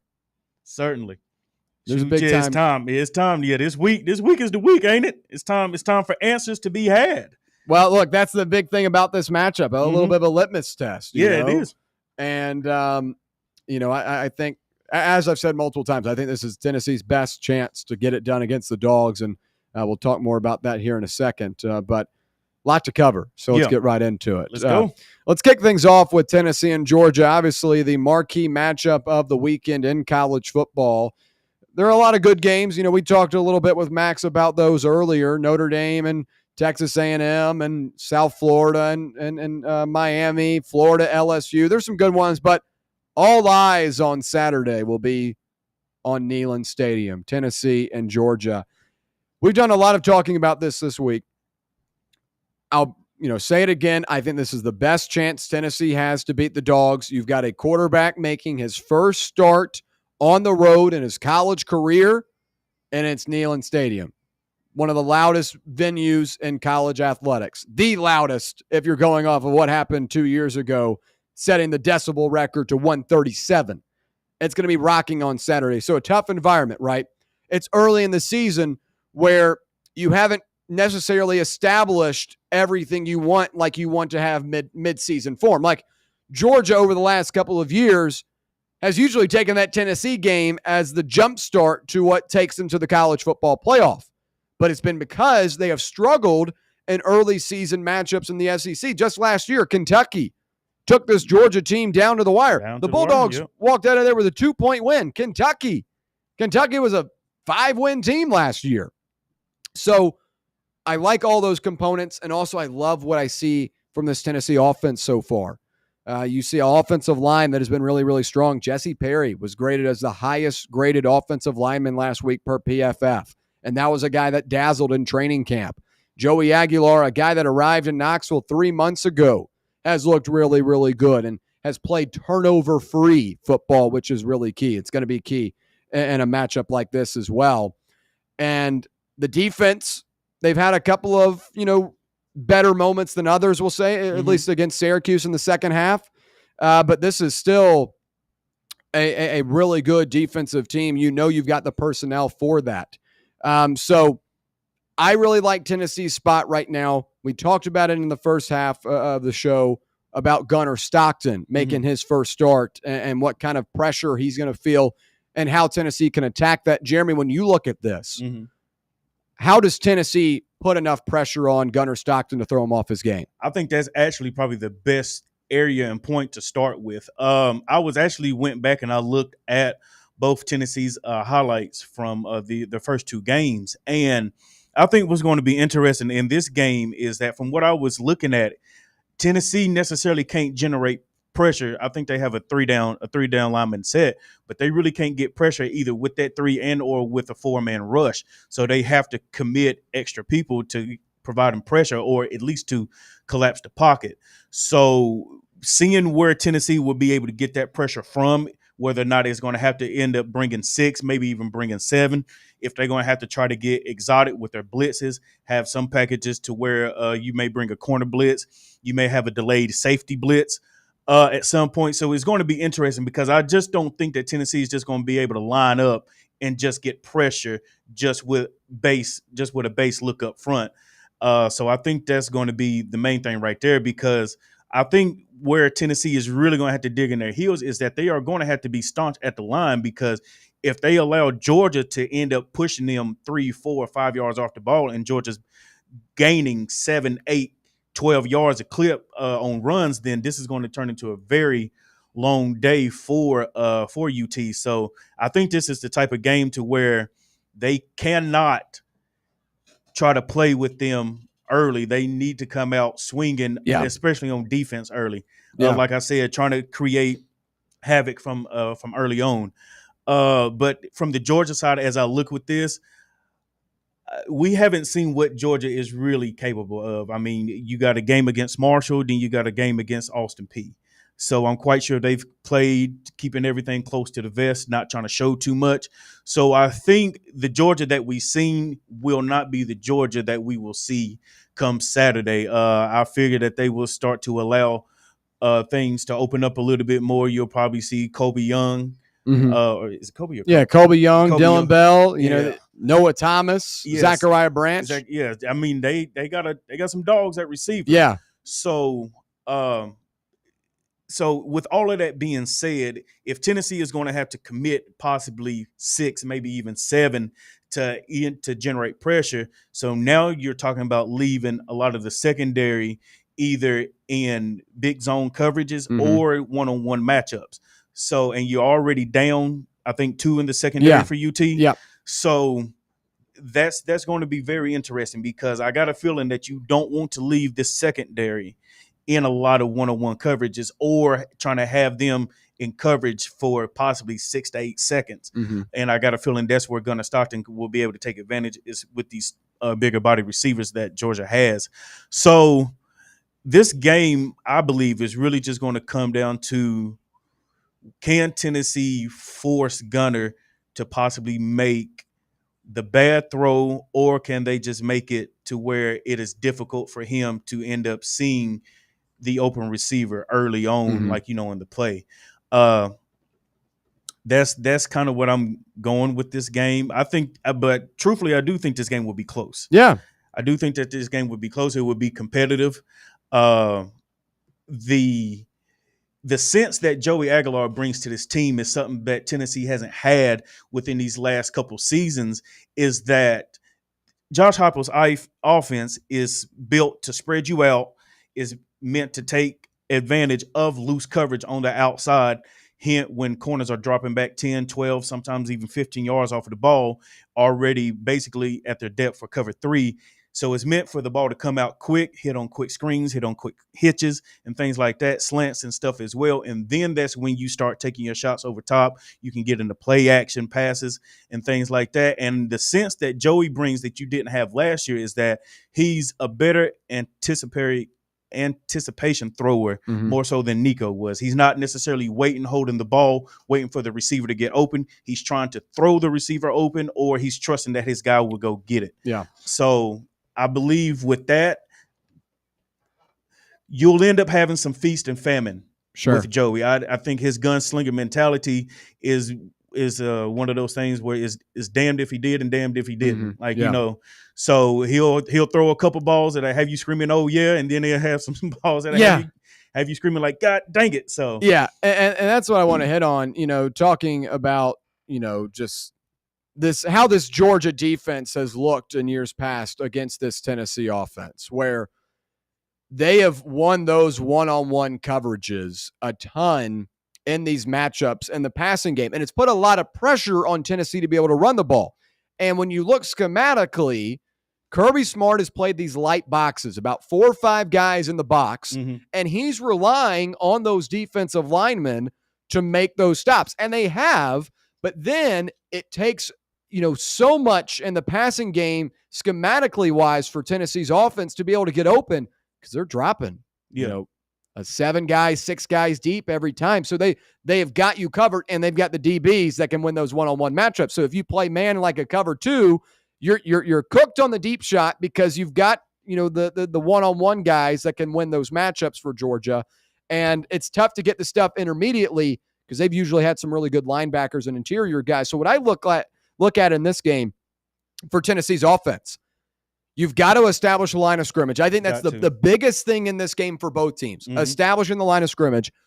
The second thing, Tennessee's got to be able to run the ball. I know everyone wants to see, Joey Aguilar throw a dime down the field, Braylon Staley, 73 yards. That's the fun part of watching Josh Heupel's offense.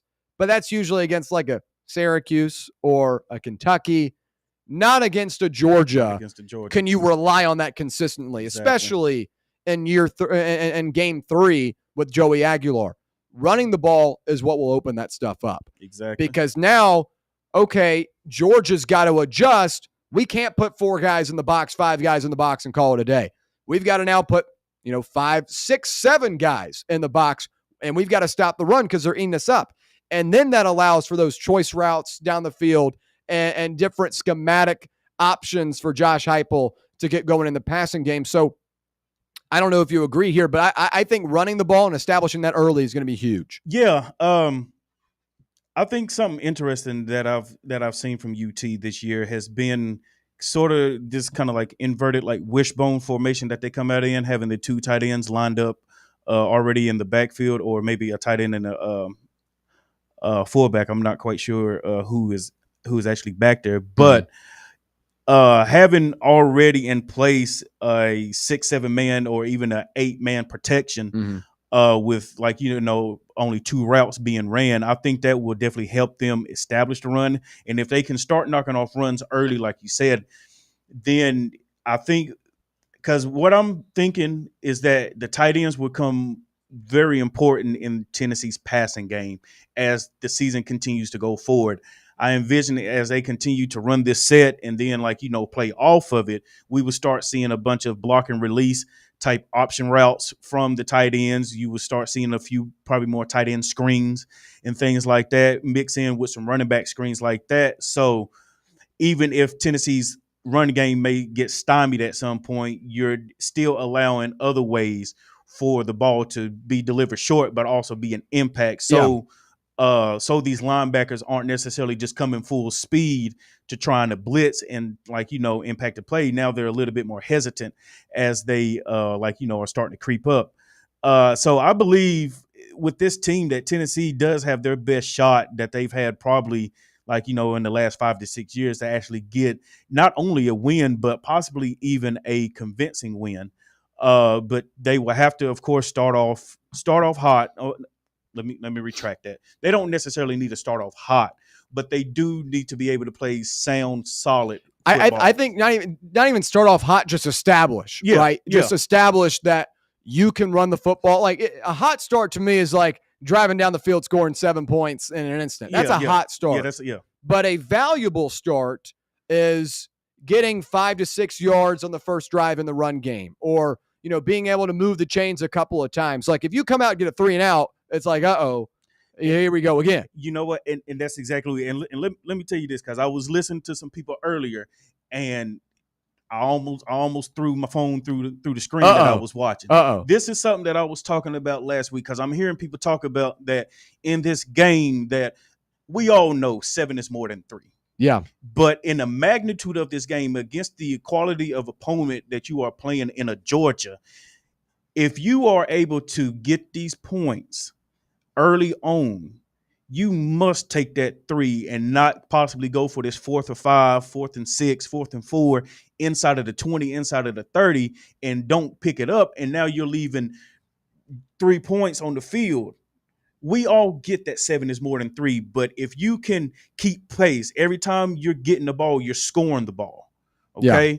That's how you can make the game tighter, and that's how you can end up shifting the pressure always back onto a Georgia who was coming in with the expectation to win. But if you let Georgia off the hook your first 3 to 5 possessions and you don't score anything, or you end up getting the 2 field goals when you possibly could have had 4 or maybe even 3, I mean, that's 6 points versus 9 or 12. Yeah. So, and then because when you finally do crack in and get into the end zone, depending upon how the game is going, now you're only 3 points behind, you're 4 points behind. So for Tennessee fans out there, don't be discouraged by the field goal early. Okay. Don't get upset for not going on 4th down early.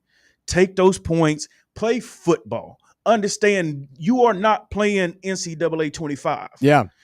Okay. This is not played as a fantasy thing. This is football. And remember, to play football is to make sure that you are doing what is best for your guys when you have a chance to do it. And that's something that I think will be huge in this game. Here's my thing. I think at a certain point, though, if you get deep enough into the red zone, I think you've got to be a little bit aggressive because you are the underdog in this one, right? Yeah. And I can get with that. Pick and choose. Yeah, and last week we talked about kind of the difference between being reckless and being aggressive, right? When we were talking about, the 4th downs and when you should go for it, stuff like that. I feel like if you get inside the 25 and it's a 4th and 4 or below, I understand that you want to take the points, but I feel like you go back and watch Florida, South Florida last week.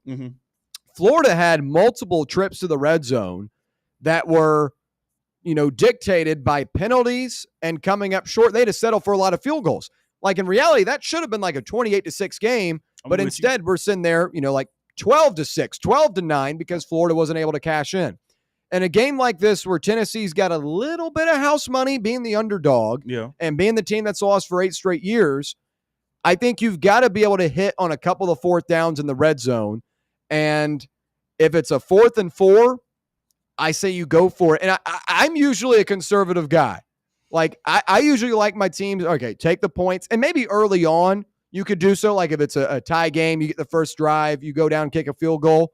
But I feel like if you've got maybe like a possession lead, like a 3-point lead, I think you've got to, inquire or at least think about maybe going for it on 4th down because getting the end zone, that's how this thing could really balloon to a big time thing. And let me not sit here and say that every possession needs to go like that. No. But, I mean, this is like I was talking about last week.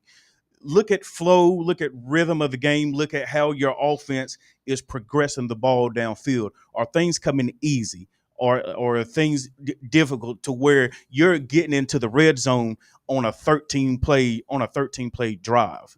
Like, it's things like that. Like, how are your yards coming? So therefore, you kind of know that what plays within your playbook can necessarily work. What are you seeing that if it is this 4th and 4, 4th and 3rd, that I feel comfortable that this should be pretty easy to pick up more so than not. I think that's kind of what I'm getting at more. Sure, yeah. Look at how the game flow is going. Because in games, I'm trying to tell you, in games like this, it is those plays and it is those points that do end up making a difference because you leave that 6 on the field in the first quarter, then you end up getting 2 touchdowns in the 4th.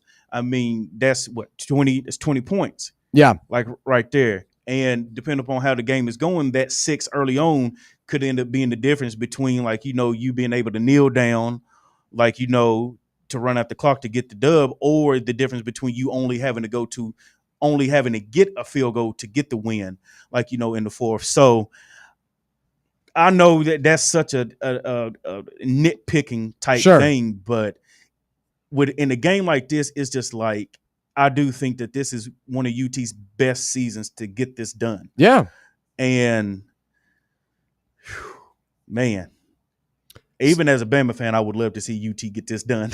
So situationally, what we talked about it when we started the show, situationally, you've got the new quarterback. You're playing at home. Yeah. It's early in the season. You've got that. I think the offenses look strong, or at least surpassed my expectations early in the season with a new quarterback. I mean, I get it. I think a little bit may need to be adjusted only because of quality of opponent. And that's what I was about to say. I get it. It's ETSU. Yeah. Putting up 72 points against ETSU doesn't necessarily move the needle for me against like a Georgia.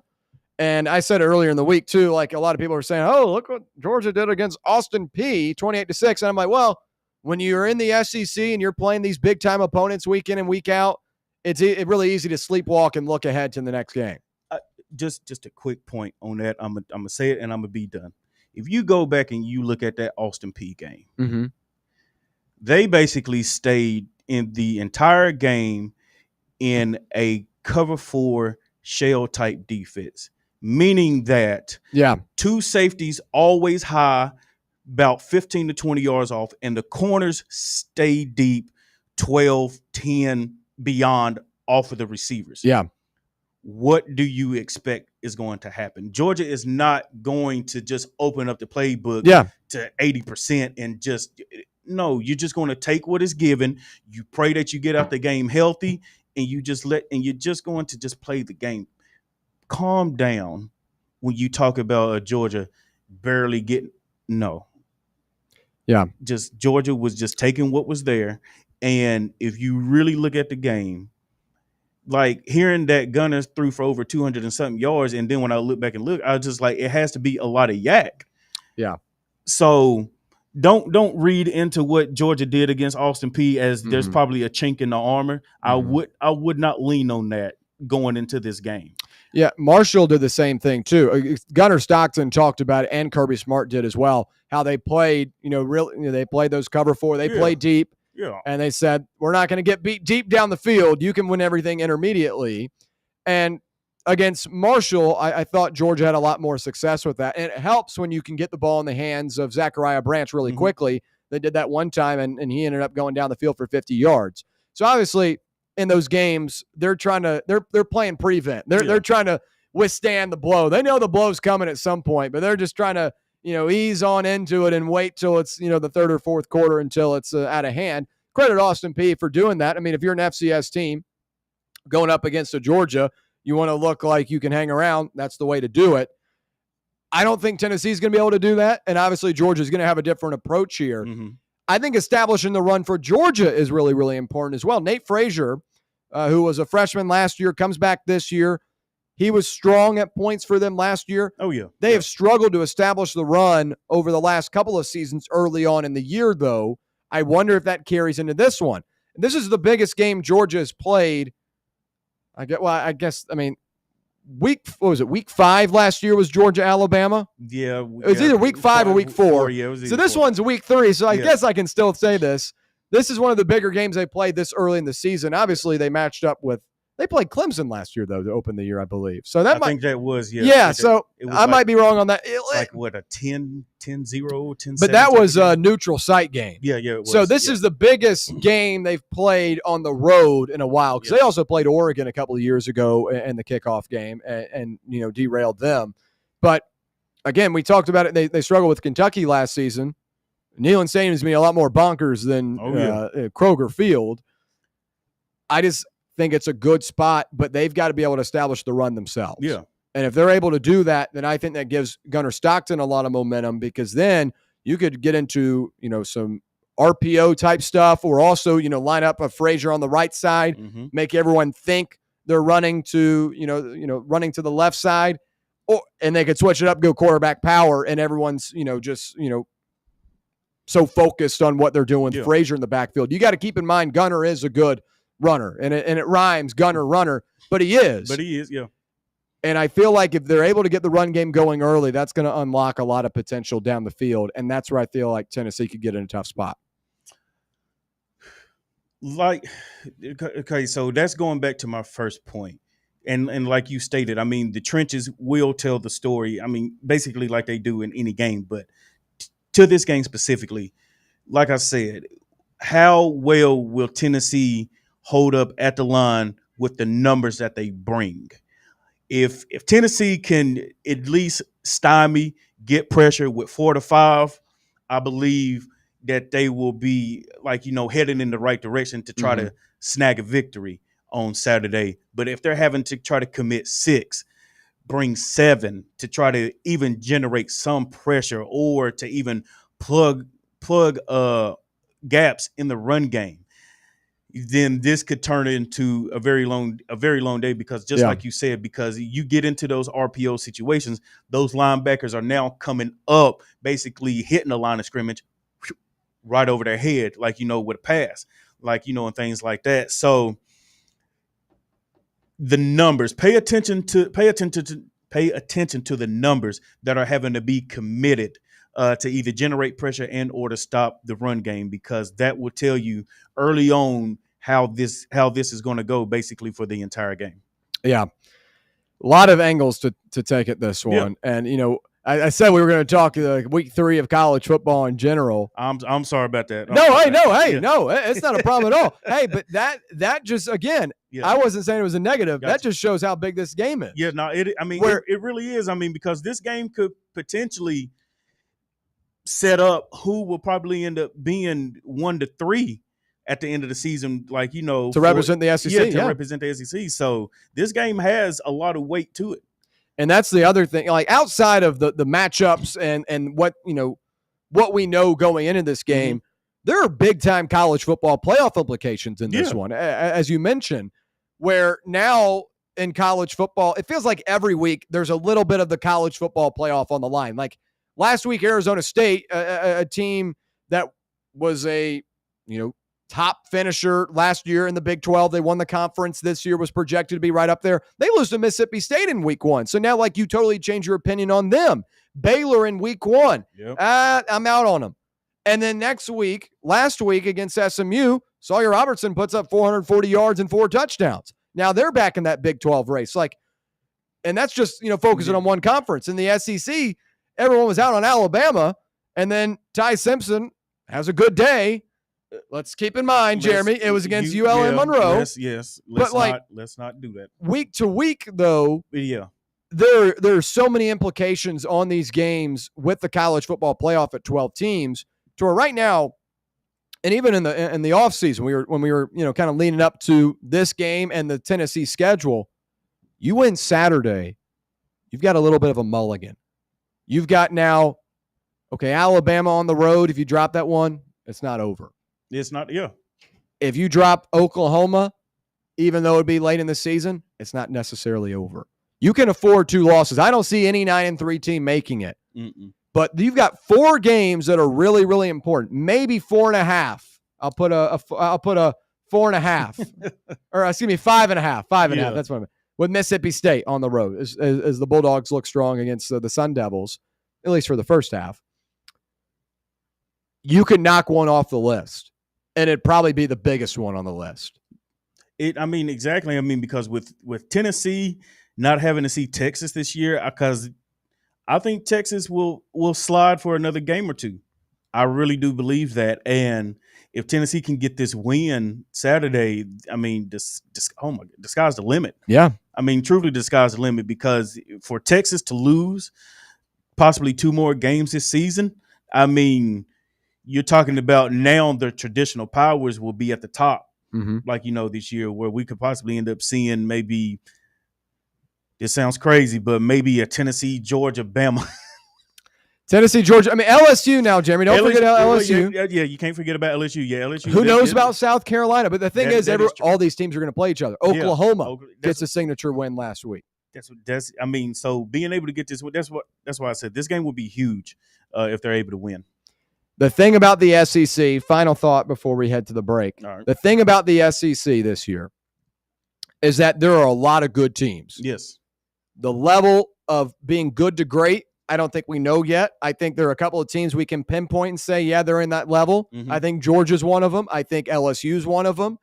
I think you could get to a conversation where if Alabama's able to put together an impressive performance against Wisconsin, you could say maybe just Florida State's that good. Yeah. No, that's true. I think Texas has an elite roster. I think they're a top 3 roster in the country, but they obviously have some work to do. But then there's this mishmash of Florida, South Carolina, Ole Miss, Oklahoma, Tennessee. Missouri is undefeated. Missouri already has a signature win over Kansas. Yep. Mississippi State an underdog at home, knocks off a college football playoff team last year and a top 15 team in the country in Arizona State. You've got this bundle up of teams that are good, but we don't know if they're going to be great. Someone's got to lose in the SEC, right? With all these teams playing in the same conference. Someone's got to lose.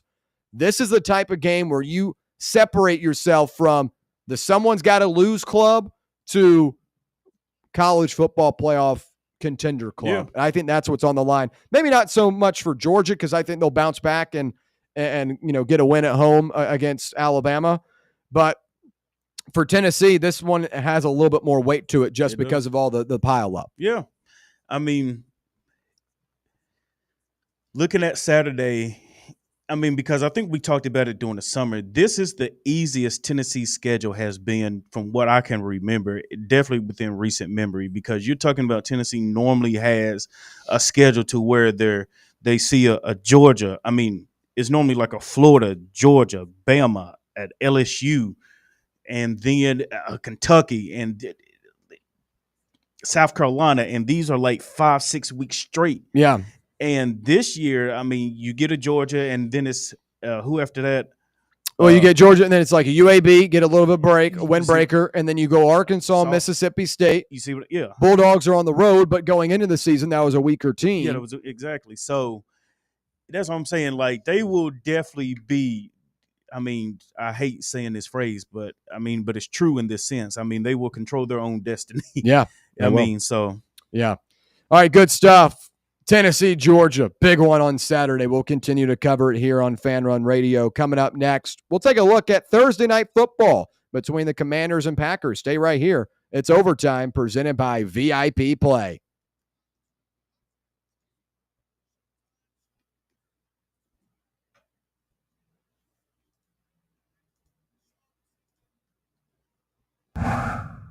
Ready to launch your career? Axle Logistics is a leading third-party logistics company where excellence is an energy. With an award-winning culture, Axle proves that positive outcomes come from a positive environment and a work hard, play hard mentality. At Axle, the drive for success is infectious. And with an uncapped commission structure, hard work isn't just noticed, it's rewarded. For those with big goals and even bigger dreams, Axle Logistics is the place to start your career. North Knox Siding and Windows is a complete exterior home improvement company that can help you with all your home exterior needs. If your home needs new siding, windows, doors, gutters, handrails, a deck, or a new roof, then give my friends at North Knox Siding and Windows a call at 865-689-0505. You can also visit their showroom at 5618 North Broadway. Locally owned and operated, and proudly serving all of Knoxville and the surrounding areas, North Knox Siding and Windows. Online at northknoxsidingandwindows.com. Have you ever found yourself wishing your clothes looked brand new again? Whether it's your favorite suit, that little black dress, or your comfy winter coat, Crown Cleaners can make it happen. From stubborn stains to delicate fabrics, the expert team at Crown Cleaners uses the latest cleaning technology to ensure your clothes come back looking and feeling fresh. Visit one of their 2 area locations, Kingston Pike on Bearden Hill or South North Shore Drive near Dunkin' Donuts. Online at crowncleaners.com. Crown Cleaners, a tradition of excellence. Fall fans, reimagine your home at Broadway Carpets and Flooring for any remodeling or building needs. With a variety of carpets, rugs, hardwood, vinyl, and stone, Broadway has all the flooring and installation options you're looking for, including pet-resistant products like Pet Perfect Carpet from Shaw Floors. Visit their showroom in downtown Knoxville or the location in West Knoxville located on Kingston Pike near Pellissippi Parkway today. Hey Vols fans, Cody Brown here. I grew up right here in Tennessee and know what it means when someone says, I've got your back. That's why you can trust Farm Bureau Insurance of Tennessee. Whether it's your home, your vehicle, your family's future, or the business you built from the ground up, we will show up for all of your insurance needs. We are Tennesseans who understand what matters, which is doing right by you. Insurance is not all about just paperwork and policies, but it's about the people we insure every day. So if you want insurance that hits home, give me a call at 865-992-3871. Go Vols. Are you tired of hiding your smile because of crooked teeth? At Knoxville Smiles, we've got the perfect solution. Invisalign. No metal, no wires, just clear, comfortable aligners that straighten your teeth without anyone noticing. Eat what you want, smile with confidence. and see results in as little as 6 months. Call us today for more information about Invisalign, 865-539-1776, or just visit us online at knoxvillesmiles.com. Smile brighter with Knoxville Smiles. Presidents to represent me. I'm out for presidents.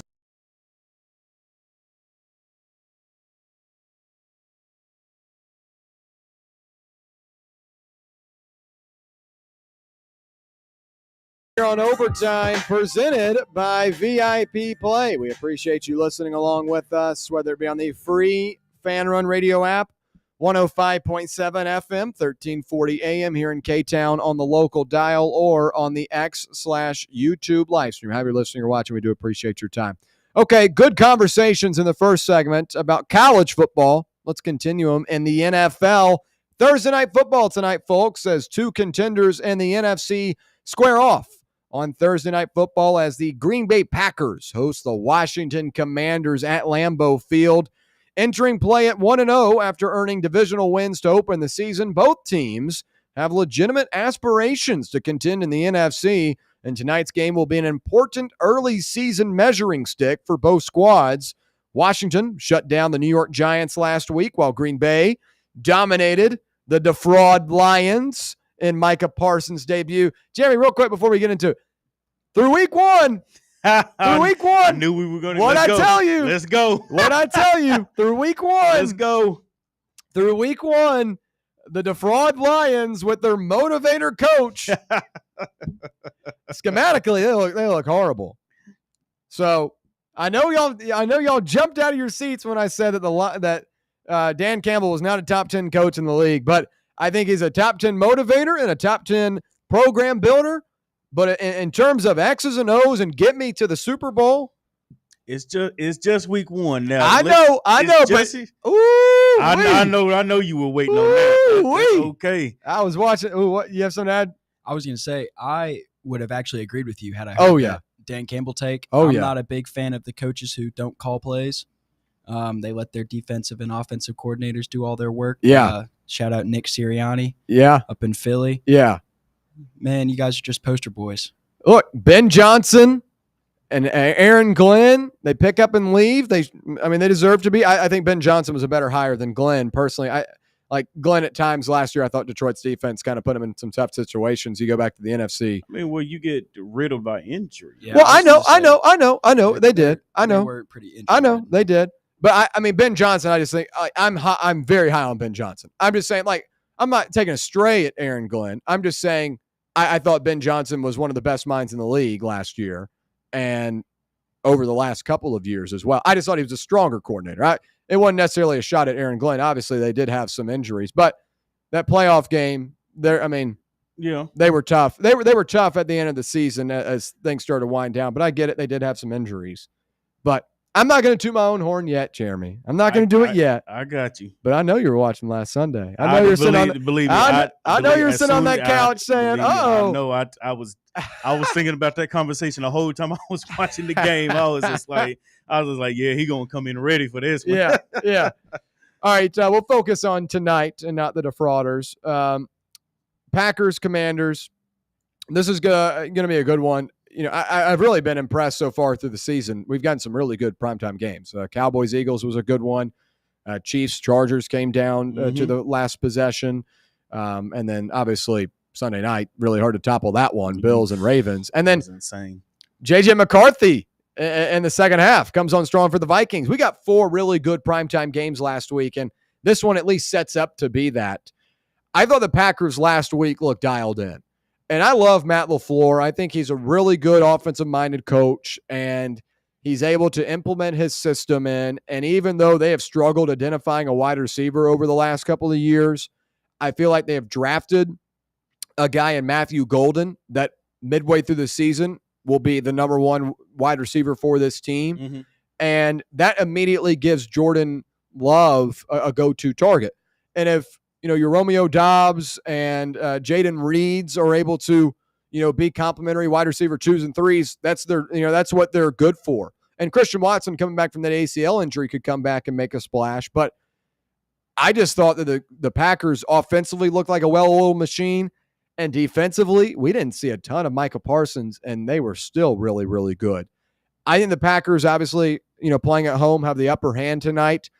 The big thing for me, for the Commanders, last year I thought they were benefited by playing some pretty bad quarterbacks, at least in the regular season. And I know that's not their fault, and a lot of other teams played them across the league as well. But the Commanders played probably like 9 or 10 backup level quarterbacks at some point last season in the regular season, just due to injury or, due to guys that are now backups or not starters anymore. Like the list wasn't great. Obviously, they made it to the NFC Championship game and, beat the Lions. They deserved to beat them. They beat the Bucs. That was a hard-fought win. My whole thing with the Commanders this year, are they able to weather the storm in year 2 with Jaden Daniels, where there's a year of tape out on him? We saw C.J. Stroud kind of take a drop-off last year in year 2. Is this Packers defense with some new personnel a little bit stronger and able to kind of make life tough for a Jaden Daniels? That's why I'm intrigued tonight. I like the Packers, but Jeremy, what do you make of it? Well, I like the Packers too. I need Jordan Love to go for fantasy. Yeah. Yeah. I need 4 tutties and 400 yards. There we go. Well, hey. But on a serious note, though, the fact that you hit on Micah Parsons not playing that much last week, we all know that he possibly didn't participate fully in off-season workouts, camps, blase this, blase that. So he's probably not at the level that he and they want him to be to play a full game. So you look for his snaps to have a little bit more of an uptick, probably in this game. So we will see what Jaden kind of looks like, having the pressure of what this front four can present, but also the chase down ability that a Micah Parsons has. You talking about a linebacker with basically, I ain't gonna say comparable speed to Jaden Daniels, but he can definitely run him down, if need be, if he's keeping his eyes downfield, looking for a pass and hasn't hit full stride yet.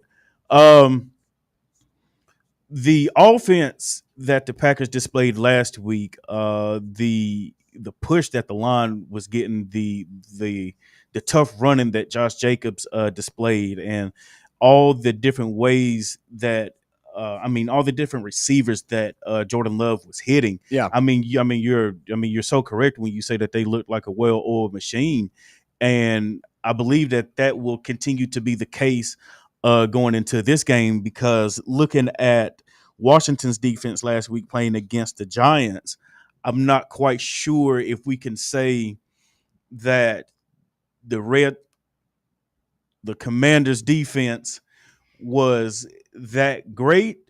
I think it's more that the Giants' offense was kind of not necessarily bad, but a little bit more inept. Yeah. So as I look at it, I don't see Debo necessarily being able to have the same production that he did last week. He was impressive. I think Terry's game is going to have to step up if they want to try to leave Lambeau with a victory this week. Only having 4 targets, I think, last week, maybe 3 catches for 40-something yards. I can't actually remember the exact numbers, but I know that's close. But yeah, Terry's play is definitely going to have to pick up. I don't know if that's necessarily going to come from him actually trying to create space more, or if they need to schematically work to try to get him open, either with motions, with rubs, things like that. So I'm looking at this game to be fairly high scoring. I think the Packers probably come out with this probably with a 10 to 17 point victory, and end up really making this a pretty, I ain't going to say easy victory, but still showing that the dominance that you've seen against the Lions is actually, oh no, we're for real. Yeah. We are for real this year. Jackson, what do you make of tonight's matchup? I think it's 2 really evenly matched teams facing off against each other. Both teams I could see competing for the NFC ticket to the Super Bowl. Yeah. Actually, I could pretty clearly see this as the NFC Championship. But I think Washington's going to edge out a win tonight. I just think they have too many options on offense. Yeah. So the Eagles, right? They're the public favorite to make it back to the Super Bowl, and that's usually how it works anyway, right? I mean, everyone always believes the team that won last year is obviously going to be the best in their conference again. I feel like the NFC is much better this season to where there could be a lot of teams. I look at the NFC North in particular, outside of the Lions. I could see any of those teams, making a run in the playoffs. Like, I thought the Bears, Caleb Williams looked good on Monday night. I know they ended up losing the game, and that was the collapse for them was a big storyline. Yeah. I thought he looked good. I like the Vikings. I had them to win the division, but I could see either of the Green Bay. Over Green Bay. I had the Vikings. Okay. I'm a truster in Kevin O'Connell. Oh, hey, you know what? I can't all the way disagree with that, but okay. And I mean, he's revived like 4 guys' career in the last 2 years. You know what I mean? So True.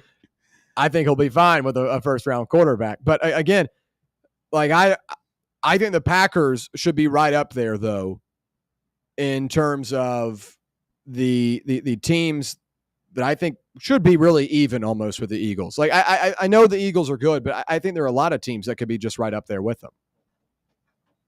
Talking about I'm just talking about the Packers. I think are on that same pedestal on that of an Eagles. Of like neck and neck, or maybe just like a little bit that could legitimately win the NFC. The top 2 NFC contenders. Yeah, that could legitimately win the NFC. Okay. Yeah, I agree with that. I'm a big believer that Philadelphia got lucky last year in the playoffs with kind of injured NFC. I mean, they scraped by against the Rams, and they didn't face the Lions, did they? No, they benefited from the Lions losing to the Commanders, and they played the Commanders in an NFC Championship game. Yeah, I believe a healthy Lions team last year is the NFC representative in the Super Bowl. I don't see Philly getting back to there this year. You disagree on that?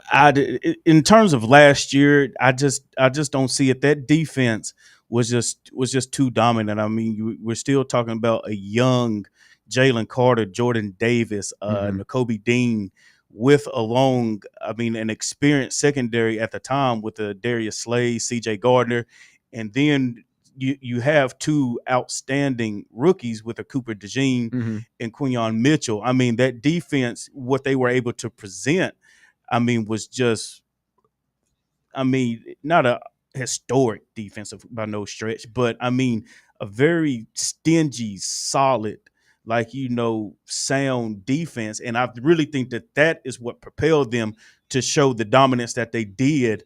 Because you just don't put up 55 points in an NFC championship game just by happenstance or the team that you're playing is just bad. No, that is true dominance on your part. And then they back it up with a 34-0 lead in the Super Bowl at one point. So I think that Eagles team needs to be kind of revered as a top tier team. Yeah. Now I think with this year, I think the loss of a Darius Slay and a CJ Gardner is actually going to be huge. Yeah. Because you're talking about 2 veteran DBs along with rookies. Yes, the rookies, they have the youth, they have the energy, they have the speed, but you're talking about 2 veteran guys who were probably able to help and bring them along in getting them set in the right coverages, being able to see the formation that is being had and making sure that they understand where they need to be pre-snap. Yeah. So therefore they're able to play and not necessarily be thinking, but now they're playing because you got 2 guys that's making sure that you're lined up correctly. So, I think that's going to loom large because you've heard talks that a possible chink in the armor for the Eagles team this year is their secondary. Yeah. And why that is because you've lost that veteran presence of 2 experienced and actually star caliber players that were in that secondary last year. But I think what we saw from the Eagles last week was still a run heavy but dominant run team last year with Jalen Hurts being able to put the ball on the money when he needs to open receivers. So, you can try to convince yourself to rule out the Eagles from possibly making another run. I necessarily wouldn't be so quick to do that, especially after week 1. Yeah. But yeah. Yeah. So we'll see. Big changes in the Philadelphia secondary. We'll see if it poses a problem this season. But tonight, Commanders and Packers should be a good one. I think we all lean the Packers here, but I'll be tuned in. There's college football going on too. Wake Forest just took the opening kick for a touchdown. Talk about that. What a way to start off week 3. Some fireworks. When we come back, it's our final thought. Stay right here. It's Fan Run Radio. Congratulations. You found sports radio that doesn't suck. This is Fan Run Radio, Knoxville. Got a flat tire? Strange noise under the hood? Don't stress. Roll into Matlock Tire and Auto Service. From oil changes and brake repairs to brand new tires, Matlock's certified techs do it all. Fast, friendly, and fair priced. Matlock is the home of the price match guarantee. Bring in any competitor's ad and Matlock will match the exact same tire for the exact same price. Matlock Tire and Auto Service. 5 locations in East Tennessee. Visit matlocktireservice.com to find the location nearest you and schedule your appointment. The number one problem we see at our clinic is delaying treatment. ED can get worse. Book your appointment right now. Call 865-544-8220. Prefer privacy? Book online in under 30 seconds at menspronaknoxville.com. At our clinics, men's sexual health is the whole job. Look, I'm a normal guy too. I hate going to the doctor, but we've helped so many guys in here just like you. Even if pills have failed, our medical team is going to take the time to talk you through it. Same day in-house lab, and the treatments, well, they could change your life. Your local medical team has your back. ED, performance, Peyronie's, size and shape modeling. We tailor what works for you. I'll get to the point. Can you imagine epic performance and epic sex? Yeah, I said it. A stronger you is closer than you think. We're available right now. Call 865-544-8220 or book in 30 seconds or less at menspronaknoxville.com. Men's Pro Knoxville, making it happen. It's football time at Tennessee, so crack open a cold beer that doesn't fumble the flavor. Garage Beer is 100% beer-flavored beer. No gimmicks, just cold beer. Built for bonfires, backyards, and beating Bama. Garage Beer is proud to be brewed right here in the Volunteer State. So pick up a 12-pack today and look for the drive celebrating Football Fridays at select Garage Beer headquarters around town this fall. American-owned, Tennessee-brewed Garage Beer. 100% beer-flavored beer. Hey, Vols fans, Cody Brown here. I grew up right here in Tennessee and know what it means when someone says, I've got your back. That's why you can trust Farm Bureau Insurance of Tennessee. Whether it's your home, your vehicle, your family's future, or the business you built from the ground up, we will show up for all of your insurance needs. We are Tennesseans who understand what matters, which is doing right by you. Insurance is not all about just paperwork and policies, but it's about the people we insure every day.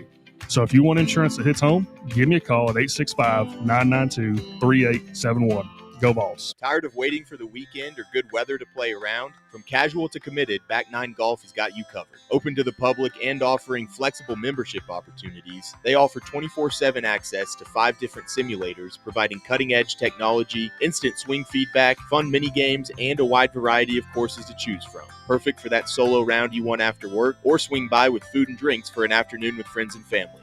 No stressful tee times, no rain delays. It's Back 9 Golf your way. Book your tee time now at theback9golf.com.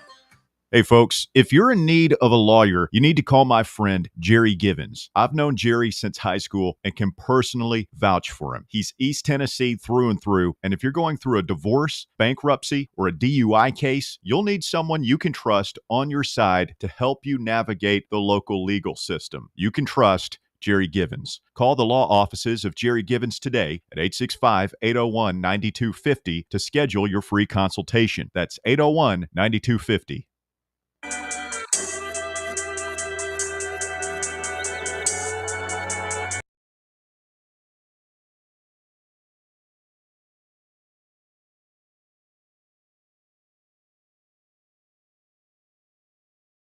Final thoughts on this Thursday from K-Town. We appreciate you hanging out with us. Good show today. Good stuff. A lot of good conversations. It's easy to have those when you got some football on. You know, we have all off seasons. It's talking season, and you're trying to drag on conversations. And now you get so caught up in these conversations, you're punching the clock to try and save the break, trying to get it all in before the break. So.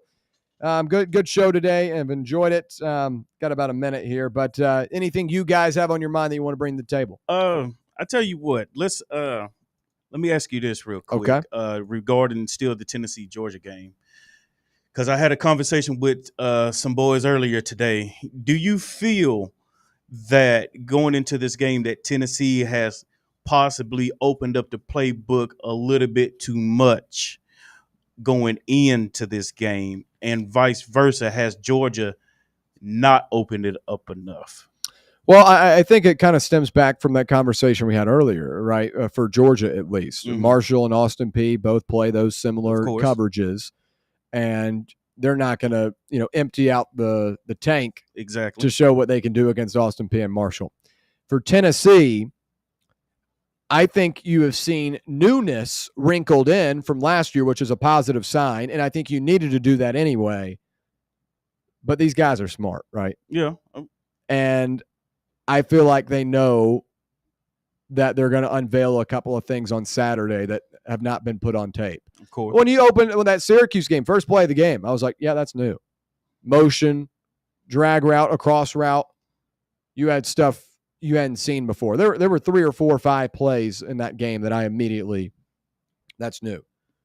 I feel like you'll see that Saturday. And now the balance is, don't try to just throw stuff new in to try and, throw them off, because sometimes you might throw your own team off. True. But- I love that. I love that. But I feel like this is stuff that has been implemented through the offseason. Of course. Oh, yeah. And everyone's kind of known that this is the game plan for this game. So I think Georgia hasn't necessarily held things back on purpose, because I think it's been more so the type of defenses they played against. Mm-hmm.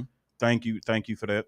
For Tennessee, for Tennessee, we'll show you a little bit.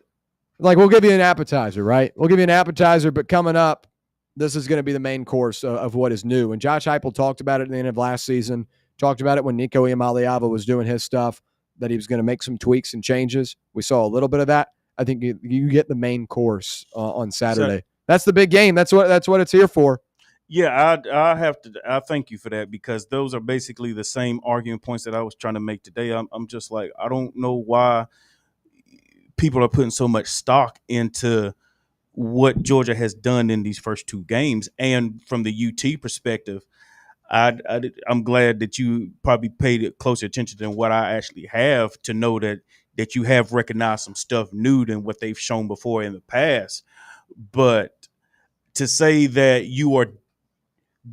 Tennessee may has exposed too much going into the Georgia game, I think that's just a safe way of just saying that if you lose, that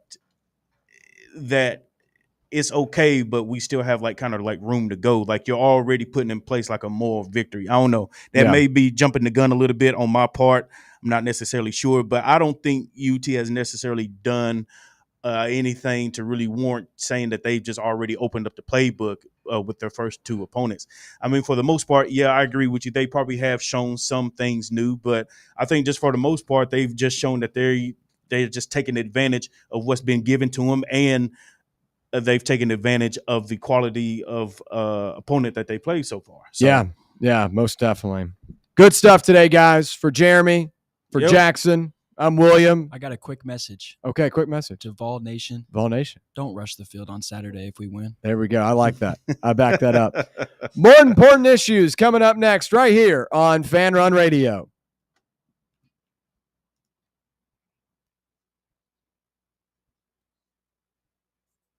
Sports conversations with you wherever you go. Hey Knoxville, Surfside iced tea and vodka made with real brewed tea is only 100 calories, 2 grams of sugar with no bubbles and no troubles. That's right, 0 carbonation, so it's easy to sip and enjoy. Headed to a game day or party at a friend's house? Bring an iced tea or lemonade variety pack from Surfside, or try their green tea and new raspberry tea vodka. Find the can with the sunset stripes this season. Surfside iced tea and vodka, sold at bars, restaurants, and stores near you. Surfside iced tea and vodka, sunshine in a can. Must be 21 or older. Enjoy responsibly. For over 3 years, Crumble Cookies has served the Knoxville area. From Clinton Highway to Parkside Drive, even our friends out in Maryville have reached you, our fans, with the best cookies in the game. This fall, Crumble is gearing up for yet another fantastic season.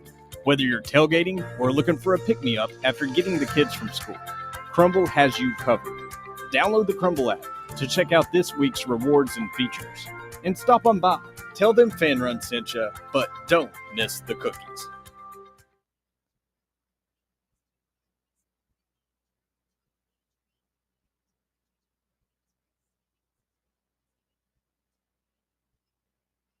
Hey Vols fans, Cody Brown here.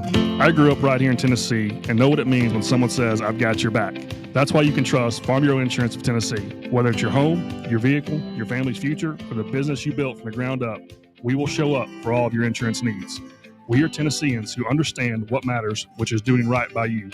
Insurance is not all about just paperwork and policies, but it's about the people we insure every day. So if you want insurance that hits home, give me a call at 865-992-3871. Go Vols. What are you going to do with your old car?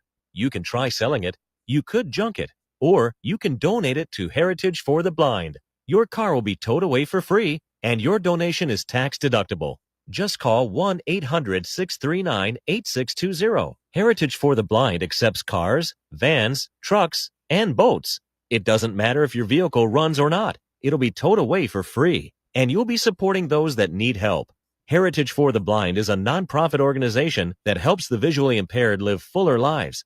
Call right now to donate your car. And as a special thank you for calling, you'll receive a free 3-day vacation voucher to many exciting locations. Call Heritage for the Blind right now. Call 1-800-639-8620. Donating is easy, and your vehicle is towed away for free. Plus, you'll get a free vacation voucher.